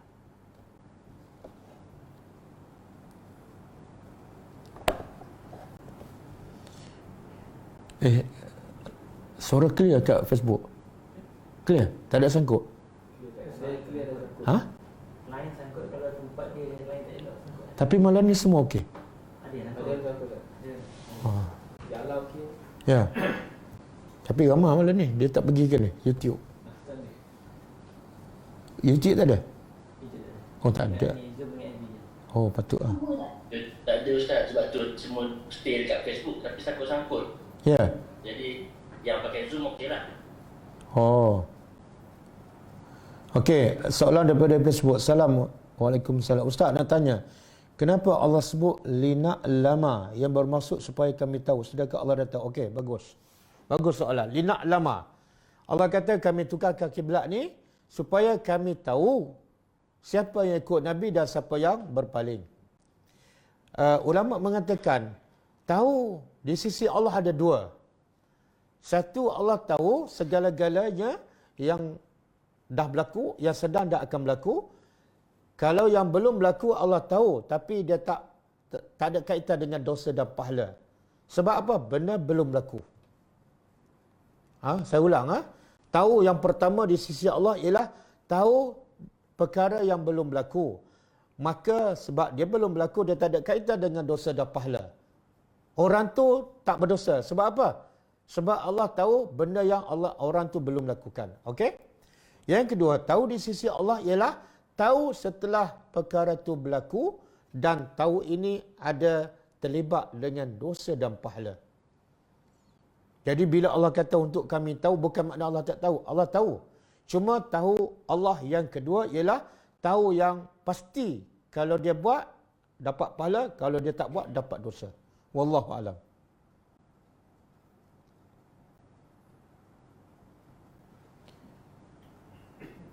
Assalamualaikum Ustaz. Waalaikumsalam warahmatullahi. Ustaz cakap an-nazara ilal amri tu walaysa ilal amri tu hadis ke ataupun ulama yang kata-kata Ustaz? Apa dia? Yang al-amir dengan al-amr. Tak, itu kata ulama.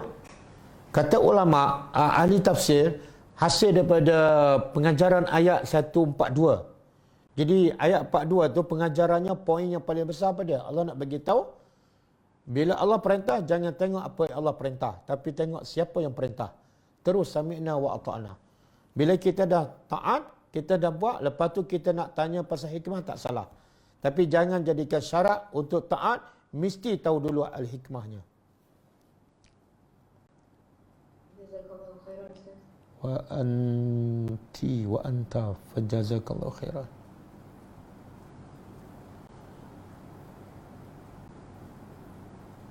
Assalamualaikum Ustaz, apa pandangan Ustaz tentang memilih ketua yang kafir dari orang yang musyrik? Katanya setidak-tidaknya orang musyrik ini orang Islam dan akhirnya masuk syurga, kafir terus masuk neraka. Semula soalan? Apa pandangan Ustaz tentang memilih ketua yang musyrik daripada yang kafir ni? Katanya setidaknya orang musyrik ni orang Islam dan akhirnya masuk syurga, kafir terus masuk neraka. Tak, musyrik dengan kafir sama. Musyrik yang kafir sama. Dengan ni kot, dengan yang munafik kot, yang munafik kot, yang musyrik kan. Salah apa Facebook? Tak ada tu. Zoom. Orang Islam yang buat syirik. Tak, ada soalan daripada Zoom. Apa beza kita pilih orang musyrik, pemimpin di kalangan orang musyrik dengan pemimpin di kalangan orang kafir? Jadi kalau maksud soalan tu sama aja. Sebab musyrik tu adalah kafir. Kafir tu adalah musyrik. Jadi mungkin saya ingat dia nak tanya beza orang munafik dengan orang kafir kot. Jadi kalau kita pilih orang kafir di kalangan orang Islam dengan orang yang terang-terang kafir, mana lebih baik? Sebenarnya kita tak tahu orang tu munafik. Sebab munafik ni adalah dalam hati. Munafik dalam hati. Kita tak boleh menghukum orang tu munafik. Cuma yang ada sifat-sifat munafik, bila bercakap bohong, bila berjanji mungkir, bila diberi amanah, mereka khianat. Itu bukan orang munafik. Itu sifat-sifat orang munafik. Jadi kalau ada dua pemimpin, satu orang Islam yang ada sifat munafik, satu lagi orang kafir, wajib kita pilih orang Islam. Sebab pada zahirnya dia Islam. Wallahu a'lam. Nak tanya, sekiranya seorang itu meninggal dunia dan kemudian keluarga yang ditinggalkan itu contohnya pasangannya atau anaknya masih tidak mengikut perintah Allah, seperti tidak menutup aurat atau tidak solat, adakah si mati akan bertanggungjawab atas perbuatan keluarganya walaupun mungkin masa hidupnya sentiasa mengingatkan ahli keluarganya Okey. agama? Okey, soalan dia, bila si mati ni meninggalkan keluarga dia yang masih buat maksiat lah, tak solat ke, buka aurat. Jadi soalan dia, adakah si mati bapa ke ataupun mak akan menanggung dosa keluarganya yang masih buat maksiat? Jawapannya tidak. Sebab Allah sebut dalam Quran surah Fatih, wala taziru waziratun wizra ukhra. Tidak ada orang yang berdosa memikul dosa orang lain. Tidak ada orang yang berdosa akan memikul wizra ukhra, dosa orang lain. Jadi bila anak kita buat dosa, contohnya tak solat ke, buka aurat, masa hidup kita dah ajar dia, kita dah nasihat, dia tetap buka juga, itu bukan dosa kita, itu dosa dia. Tapi dosa kita apa dia? Kalau kita masa hidup kita tak pernah ajar dia, kita tak pernah tegur dia, kita tak pernah tunjuk contoh pada dia, itu dosa kita. Tapi kalau kita dah buat semua tu, dia masih buka aurat, dia masih tak solat, itu dosa dia, kita tak akan tanggung. Wallahu a'lam.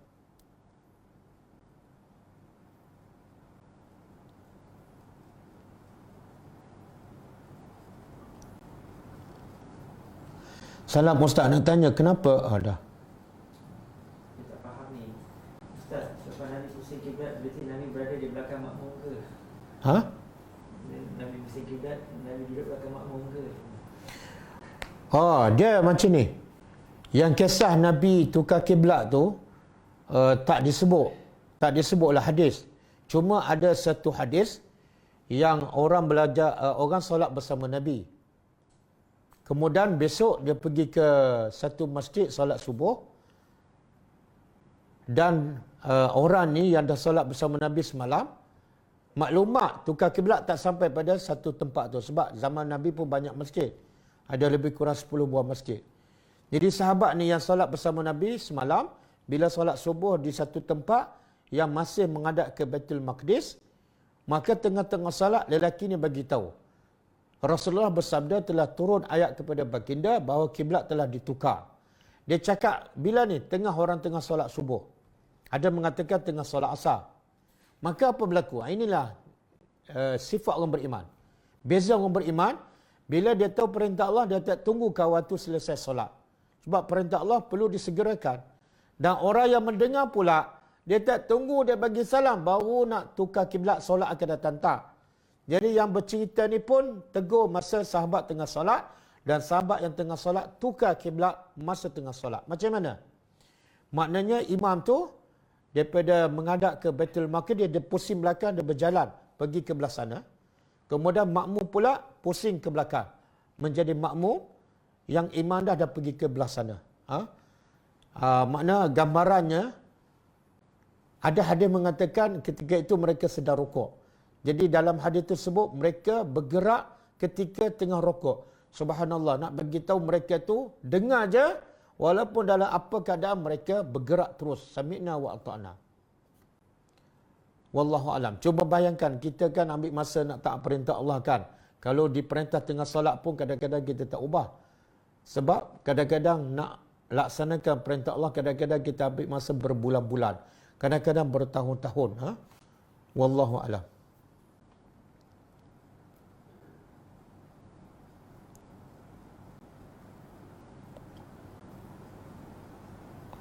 Mana lagi soalan? Ustaz, mohon jelas makna ayat Fatihah, bukan jalan orang yang sesat lagi menyesatkan. Siapakah mereka ini? Surah Fatihah? Tak, yang okey, dalam surah Fatihah Allah nak bagi tahu kategori manusia ni ada 3 jenis. Ada 3 jenis. Pertama, siratal ladzina an'amta alaihim, iaitu jalan yang Allah bagi nikmat pada mereka. Siapa ni? Apa nikmatnya? Iaitu Allah sebut dalam surah apa tu? Al-Maidah ke? Iaitu jalan para nabi, siddiqin, jalan orang yang siddiqin seperti Abu Bakar, dan yang ketiga jalan syuhada, orang yang mati syahid, dan yang keempat jalan salihin. Ulaika surah apa? Saya tak ingat dah. Surah An-Nisa. Surah An-Nisa. Jadi Allah kata golongan manusia pertama ialah orang yang diberi nikmat. Nikmat apa ni? Satu nikmat ilmu, yang kedua nikmat beramal. Seperti para nabi, para siddiqin, pada syuhada dan para salihin. Okey. Wa hasuna ulaika rafiqa. Surah An-Nisa ayat 69. Surah An-Nisa ayat 69. Okey. Golongan kedua, al-maghdubi alaihim. Golongan yang Allah murka. Dan dalam tafsir mengatakan orang Yahudi, tapi sebenarnya bukan khas untuk orang Yahudi. Cuma Allah nak bagi tahu siapa yang ada sifat ni, maka dia termasuk al-maghdubi alaihim.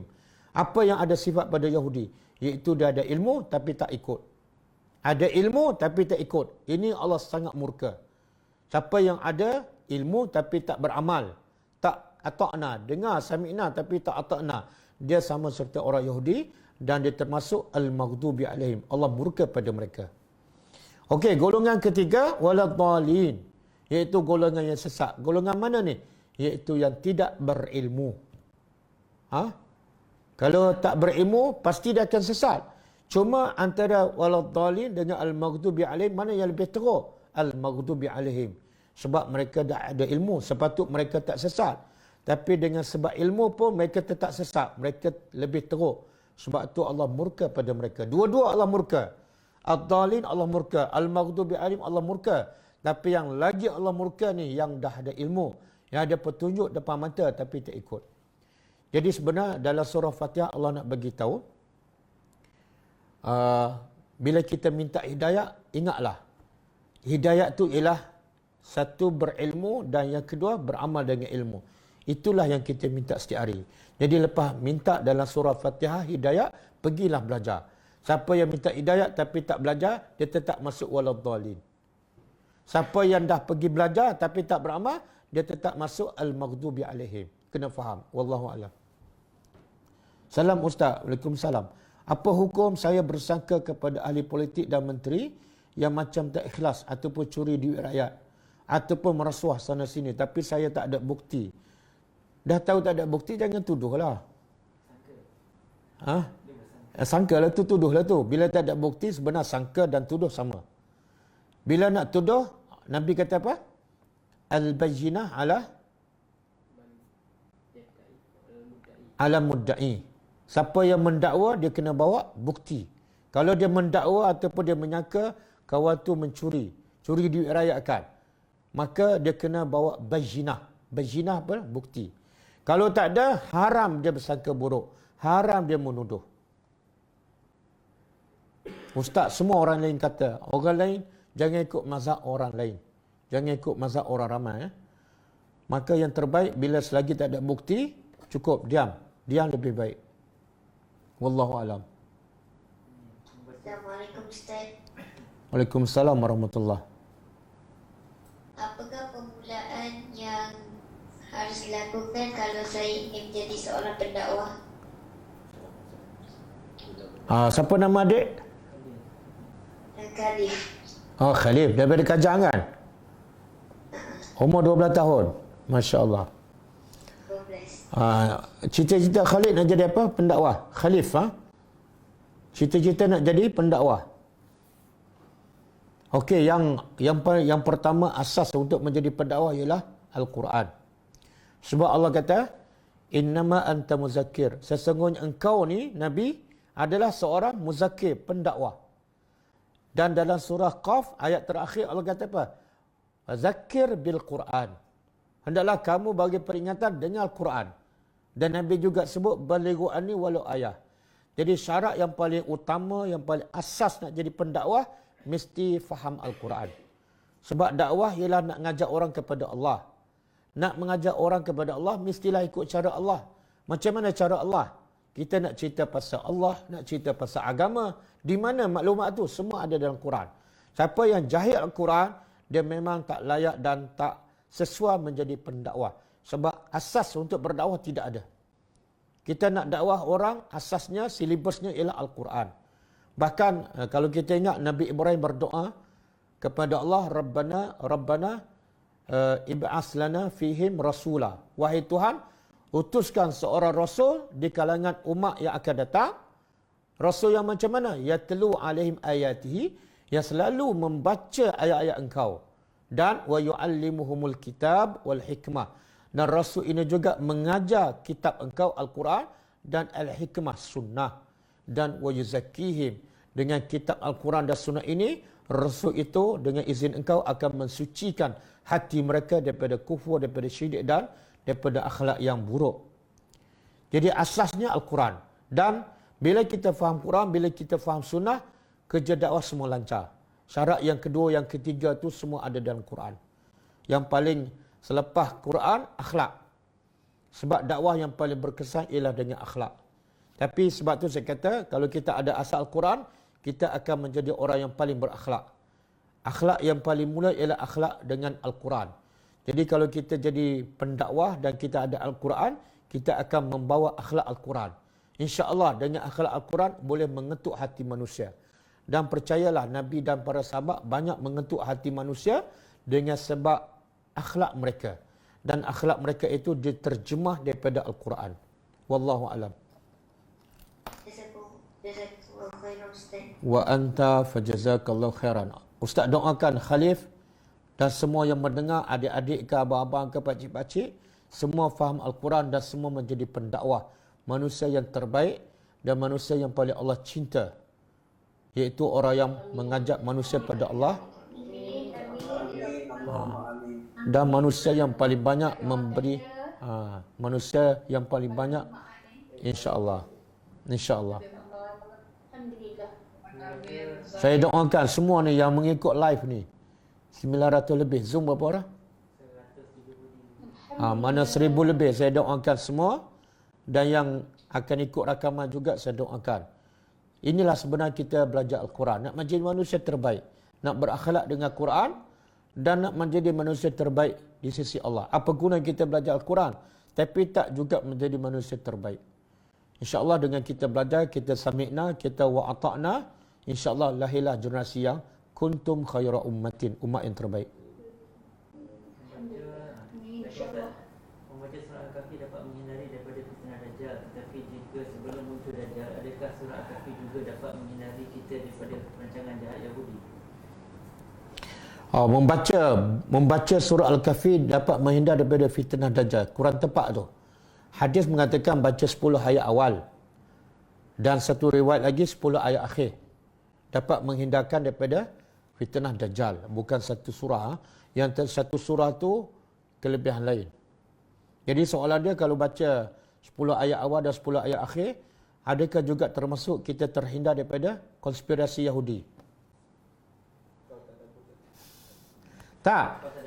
Dia sebenarnya ramai orang salah faham. Bila Nabi cakap macam tu, maka dia pun hafal, dia pun baca tanpa dia faham. Ingat satu hadis yang saya selalu ingatkan. Ingat satu hadis ni. Nabi kata, siapa yang meletakkan Quran di hadapannya, man ja'alal Quran amamahu, makna dia baca, dia faham, dia ikut, dia follow je Quran, maka Quran qadahu ila al-jannah, Quran akan pimpin dia sampai ke syurga. Makna dia bukan selamat di dunia sahaja, bukan selamat daripada konspirasi Yahudi sahaja, dia selamat daripada azab kubur, selamat daripada mahsyar, dan selamat daripada neraka.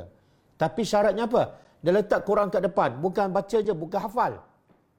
Okey, sebaliknya Nabi kata, wa man ja'alahu khalfahu, siapa menjadikan Quran di belakangnya. Kadang-kadang dia baca tapi dia tak follow pun ajaran Al-Quran. Kadang-kadang dia hafal tapi dia tak follow pun ajaran Al-Quran. Itu maksud letak Quran di belakang. Maka dengar Nabi cakap apa pada orang macam ni. Quran saqahu, Quran mengheretnya ila nar, ke neraka. Jadi jangankan selamat daripada konspirasi Yahudi, dengan neraka pun dia tak selamat, Yahudi lagilah dia tak selamat. Jadi kena faham, jumpa ayat ke jumpa surah, baca ayat, baca surah, selamat. Bukan maksud baca saja, tapi mesti baca dan ikut. Satu benda yang tak masuk akal, kita hanya baca tapi tak ikut tapi selamat. Satu benda yang tak masuk akal, saya bagi analogikan. Kita dapat terima jawatan kerja di satu syarikat. Kita pun minta surat peraturan, kita balik rumah baca je peraturan tu. Tapi tak pergi kerja. Tak ikut arahan. Besok kita baca lagi. Minggu depan kita baca. Agak-agak kita selamat tak? Tak. Dia mesti baca, dia ikut, barulah selamat. Itu baru peraturan manusia. Ini peraturan Allah. Takkanlah hanya dengan baca kamu boleh selamat. Tak, mustahil. Nabi selamat. Sahabat selamat. Sebab apa? Nabi bukan baca je. Nabi berjihad. Nabi berjuang 23 tahun untuk tegakkan ajaran Al-Quran. Sampai ramai sahabat yang terbunuh. Ramai sahabat yang hilang anak isteri. Ramai sahabat yang cedera parah sebab nak laksanakan ajaran Al-Quran. Nak memastikan mereka selamat dunia akhirat. Takkanlah kita dengan senang hafal, baca, ulang baca dan kita kira dah selamat. Tidak. Wallahu alam.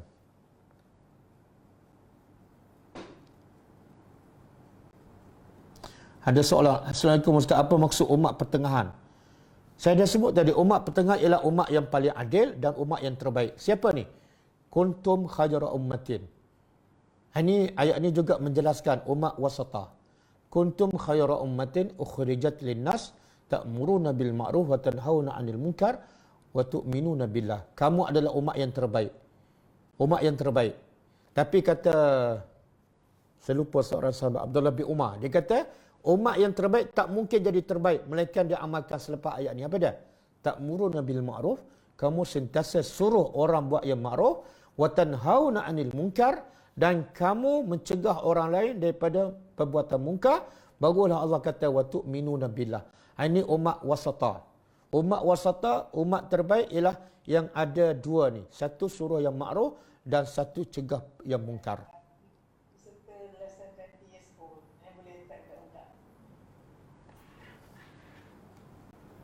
Okey. Baik Ustaz, 3 amalan yang terputus selepas pembacaan. Ilmu yang bermanfaat itu adakah termasuk ilmu keduniaan? Contoh ilmu kemahiran yang diajar, adakah ada bahagian? Tak, dia okey macam ni. Ilmu yang bila mati anak Adam, semua terputus amalan kecuali 3. Salah satu ilmu yang bermanfaat. Apa maksud ilmu bermanfaat? Iaitu ilmu yang dia boleh menafaatkan sampai ke akhirat. Sama ada ilmu dunia ataupun ilmu agama. Ilmu dunia contohlah. Dia bahagian engineering. Dia bina bangunan. Dan bangunan tu, dengan bangunan tu orang buat ibadat dalam tu.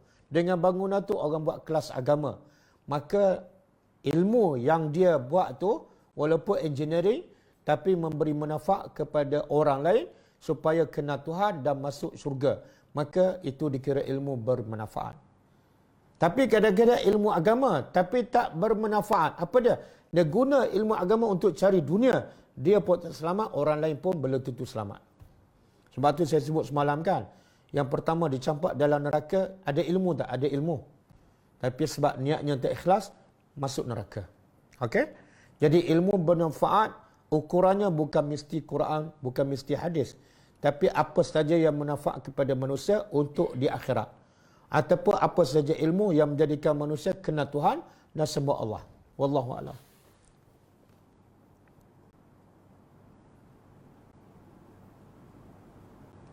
Noti kat WhatsApp tak ada malam ni. Apa dia nanti? Apa dia?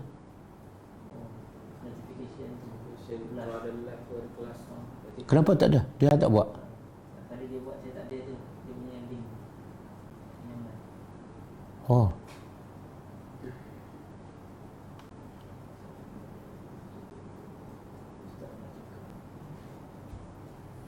Mana soalan lagi? Imam buat lebih dari 3 kali pergerakan ketika tukar arah kiblat daripada waktu merdeka. Imam buat lebih dari 3 kali. Dia sekarang, dia dalam solat, kalau kita bergerak lebih pada 3 kali untuk laksana perintah Allah, maka yang bergerak 3 kali itu tak membatalkan solat. Sebab apa? Bergerak untuk laksana ke perintah Allah. Mana mungkin batal solat? Ha? Kena faham. Ha? Yang bergerak membatalkan solat apa dia? Dia bukan tukar kiblat. Tapi dia alihkan badan dia sampai tak menghadap ke kiblat. Itu boleh batal solat. Ataupun dia bergerak yang sia-sia. Duk garu ke, buka butang ke, letak songkok ke, tengok jam ke. Itu perbuatan sia-sia yang tak ada kaitan dengan kesempurnaan solat. Boleh membawa kepada batal solat.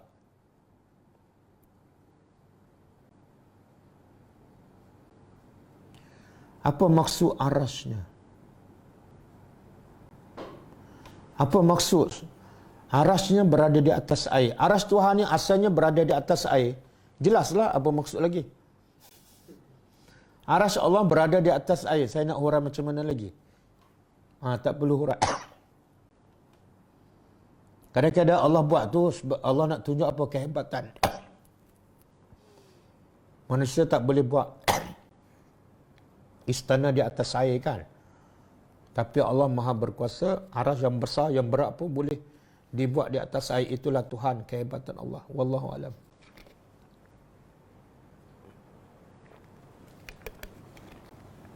Soalan daripada Zoom ada lagi? Kalau ada ustaz atau ustazah mengajak kita membaca zikir 10,000 kali, kita akan selamat dari bencana. Bolehkah kita ikut amalan seperti itu? Kalau ada ustazah begitu, baca zikir 1,000 kali. 10,000 kali selamat daripada bencana. Jangan ikut. Ustaz ni, ustaz ke ustazah ke tak betul ni. Jangan ikut. Sebab apa? Sebab dia buat sesuatu yang bukan Nabi suruh. Yang Nabi suruh apa dia? Untuk selamatkan diri. Ihfazillah yahfazka. Jaga perintah Allah, maka Allah jaga. Bila Allah jaga, selamat. Macam mana nak Allah kita jaga? Nak Allah jaga kita dan kita selamat? Bukan zikir 10,000 kali. Tapi Nabi kata ikut perintah Allah. Dan bukti banyak dah. Nabi selamat sebab zikir Nabi tak ada yang sampai 10,000 kali. Jangan lebih pada Nabi. Nabi tak pernah berzikir 10,000 kali. Tapi Nabi selamat. Ashabul Kahfi duduk dalam gua. Selamat 309 tahun. Lipas tak ada, kala jengking tak ada, tikus tak ada, dan musuh pun tak masuk, tak jumpa. Adakah Ashabul Kahfi baca 10,000 kali zikir? Tidak. Tapi mereka menjaga perintah Allah. Nabi dengan Abu Bakar duduk dalam gua Sur, dalam keadaan dikejar oleh orang musyrikin. Bahkan orang musyrikin di depan pintu gua, tapi Nabi Abu Bakar selamat. Apa sebab Nabi baca zikir 10,000 kali? Bukan. Tapi sebab Nabi berada dalam gua kerana mentaati perintah Allah. Maka Allah jaga Nabi. Wallahu a'lam. Assalamualaikum Ustaz. Wassalamualaikum warahmatullahi. Soalan daripada Muhammad Amir Sarif, 16 tahun. Apakah maksud Luh Mahfuz? Ustaz boleh tolong terangkan. Luh makna Lauh ni asalnya macam papan ataupun tempat ditulis sesuatu. Mahfuz mana yang terpelihara. Dia tak akan berubah bila-bila masa walaupun dah kiamat. Iaitu apa saja yang berlaku, yang sedang berlaku, yang telah berlaku, yang akan berlaku, semua Allah dah catat di lauh mahfuz. Sebelum Allah cipta langit dan bumi 50,000 tahun. Malam ni ada kelas kan? Ada yang live sampai 1000. Allah dah tulis sebelum Allah cipta langit dan bumi 50,000 tahun. Di mana di lauh mahfuz. Dan apa yang Allah catat itu tidak akan berubah. Itu makna lauh. Lauh makna satu tempat ataupun satu papan ataupun satu buku untuk ditulis. Mahfuz yang terpelihara. Allah jaga apa yang Allah catat itu sampai bila-bila. Wallahu a'lam. Apa maksud Sibghatullah? Saya dah hurah dia semalam, 2 malam lepas. Sibghatullah ialah celupan. Tapi maksud dia ialah agama Allah. Cuma Allah guna celupan, Allah nak bagi tahu bila orang tu beriman kepada Allah, dia seolah akan mengubah kehidupannya. Cara bercakap, imej pakaian, lemah lembutnya, sopan santunnya, semua berubah. Sebab apa? Sebab Islam tu macam celupan. Macam baju putih, kita warnakan dengan warna merah. Dia akan menjadi merah ke semua sekali. Jadi begitulah orang yang beriman daripada jahil, daripada akhlak buruk, bila beriman, dia bertukar. Cara bercakapnya, akhlaknya, imejnya, pakaiannya, pergaulannya, semua bertukar. Itu maksud Sibghah. Berkenaan hibah takaful, boleh ke hibah takaful diguna untuk buat masjid? Boleh, hibah takaful diguna untuk buat masjid. Boleh je, boleh, tak ada masalah. Bahkan duit yang daripada sumber yang haram, ulama mengatakan boleh kita guna untuk bina masjid ataupun apa-apa nak bagi pada orang miskin, boleh. Sebab duit itu hanya haram kepada pemiliknya. Bila berpindah kepada orang lain, dia tidak haram. Wallahu alam. Sebagai contoh kan, kalau bapa ambil duit riba kan, dia bagi makan pada anak. Anak boleh makan tak? Boleh. Anak tak berdosa. Anak bukan ambil riba. Anak ambil hak dia kan. Yang berdosa, yang terlibat dengan riba ialah bapa. Wallahu alam. Ustaz, tolong tanya adik-adik yang join tadabbur, apa sebab mereka minat join tadabbur? Sedangkan adik-adik seusia mereka kebanyakan main game. Adakah dari ibu bapa ataupun data sendiri? Memang saya nak tahu ni. Satu masa lepas PKP saya nak kumpul adik-adik. Saya dapati yang feedback pada saya ada 4-5 orang adik-adik ni. Yang daripada Johor, daripada Kajang, ada yang umur 10 tahun, ada umur 12 tahun. Yang selalu istiqamah ikut live. Jadi insya-Allah lepas PKP ni, kita akan jumpa dia orang dengan mak bapak dia untuk kita interview. Macam mana mereka didik anak mereka sehingga anak mereka minat tadabbur Al-Quran. Sebab tadabbur Al-Quran ni bukan senang. Macam kita kan, dah tua baru minat kan. Tapi anak kita minat daripada awal. Dalam keadaan ramai budak-budak sibuk dengan game, sibuk dengan dunia, tiba-tiba dia boleh ikut tadabbur Al-Quran, seronok pula setiap malam. Ini satu benda yang sangat-sangat luar biasa lah dalam konteks kita sekarang. Zaman Nabi biasa. Jadi insya-Allah untuk kita tahu maklumat ni kenapa macam mana anak mereka minat ni, insya-Allah lepas PKP kita akan ziarah semua ni, kita akan kumpul dan kita akan buat grup anak-anak bakal pendakwah insya-Allah. Waalaikumsalam warahmatullahi. Ya. Kita tak boleh pergi ke masjid. Ya. Jadi bila maksud waktu solat Jumaat, kita di rumah. Jadi kita diharamkan, sebab dalam solat Jumaat tu diharamkan bila dah masuk waktu, diharamkan kita jual beli. Ya. Maknanya aktiviti tak boleh. Ya. Jadi kalau kita tinggal di rumah, adakah kita kena patuh juga haram? Tak. Dia yang wajib patuh ialah ayat tu secara jelas. Ya ayyuhallazina amanu iza nudiya lis-salati min yaumil jum'ah. Apabila diseru untuk solat Jumaat.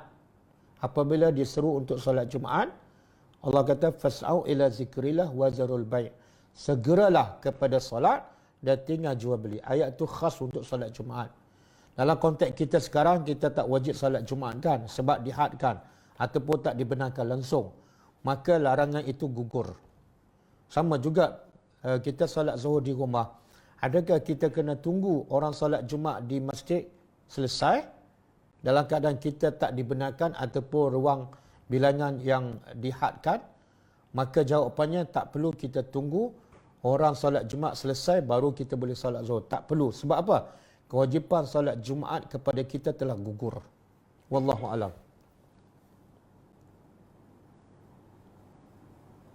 Tapi sekarang nak jual beli kat mana? Memang tak boleh. PKP kan. Mana soalan tadi? Pasal ni. Ustaz, Ya. adik Amir Muhammad Zarif ni seorang pelajar tahfiz Ustaz. Ya. Yang tanya tadi tu. Oh, yang umur berapa? 16 tahun. Oh, Masya Allah. Saya dapati ramai anak-anak ni. Anak-anak remaja yang ikut kelas tadabbur. Ini satu perkembangan yang baik. Sebab biasa kita tengok kelas-kelas agama, pakcik-pakcik kan, kumpulan pok, persatuan orang pencen. Tapi kelas tadabbur ni kita tengok ramai juga anak-anak remaja-remaja. Ini satu perkembangan yang positif. Dan inilah hikmah PKP. Hikmah PKP menyebabkan ramai keluarga, anak-anak satu keluarga, mula ikut kelas tadabbur Al-Quran. Okey. Mana soalan tadi? Yang tanya pasal iman ada 70 lebih kan? Okey ni. Tadi hadis Nabi berkenaan dengan iman, satu paling tinggi 2 kalimah syahadah dan paling rendah buang halangan di jalan raya. Tapi ada orang yang tak solat tapi dia kata dia sebut mengucap 2 kalimah syahadat. Jadi dia mengaku dia beriman tinggi. Macam mana tu Ustaz? Ni dia termasuk dalam sufaha lah ni. Termasuk dalam sufaha. Kenapa? Sufaha ni Allah kata sufaha sebab apa? Hanya tidak laksanakan satu perintah Allah. Bila dia tak solat, dia tak laksana perintah Allah, dia bodoh. Dia bodoh. Sebab bila sebut 2 kalimah syahadat asyhadu an la ilaha illallah, dia bukan setakat mengucap. Lepas tu ada lagi tuntutan kalimah la ilaha illallah. Bila kita mengaku tidak ada Tuhan melainkan Allah, juga bermakna kita mengaku tidak ada hukum yang wajib aku tunduk melainkan hukum Allah. Apa dah? Semua hukum yang Allah sebut dalam Quran aku kena tunduk. Solatnya, puasanya, zakatnya, nikah kahwinnya, semua kena tunduk. Jadi bila sebut la ilaha illallah bukan selesai dengan kalimah. Kalau dengar selesai 2 kalimah boleh masuk syurga, makna syurga tu tak ada nilai lah. Sangat-sangat murah. Wallahu a'lam. Okey, cukup ah. Kita dah 11 lebih ni. InsyaAllah kita jumpa lagi pada malam besok di waktu yang sama. Kita tutup dengan membaca tasbih kafarah. Subhanakallahumma wa bihamdika asyhadu an la ilaha illa anta astaghfiruka wa atubu ilaik. Assalamualaikum warahmatullahi wabarakatuh. Waalaikumsalam warahmatullahi wabarakatuh. Waalaikumsalam.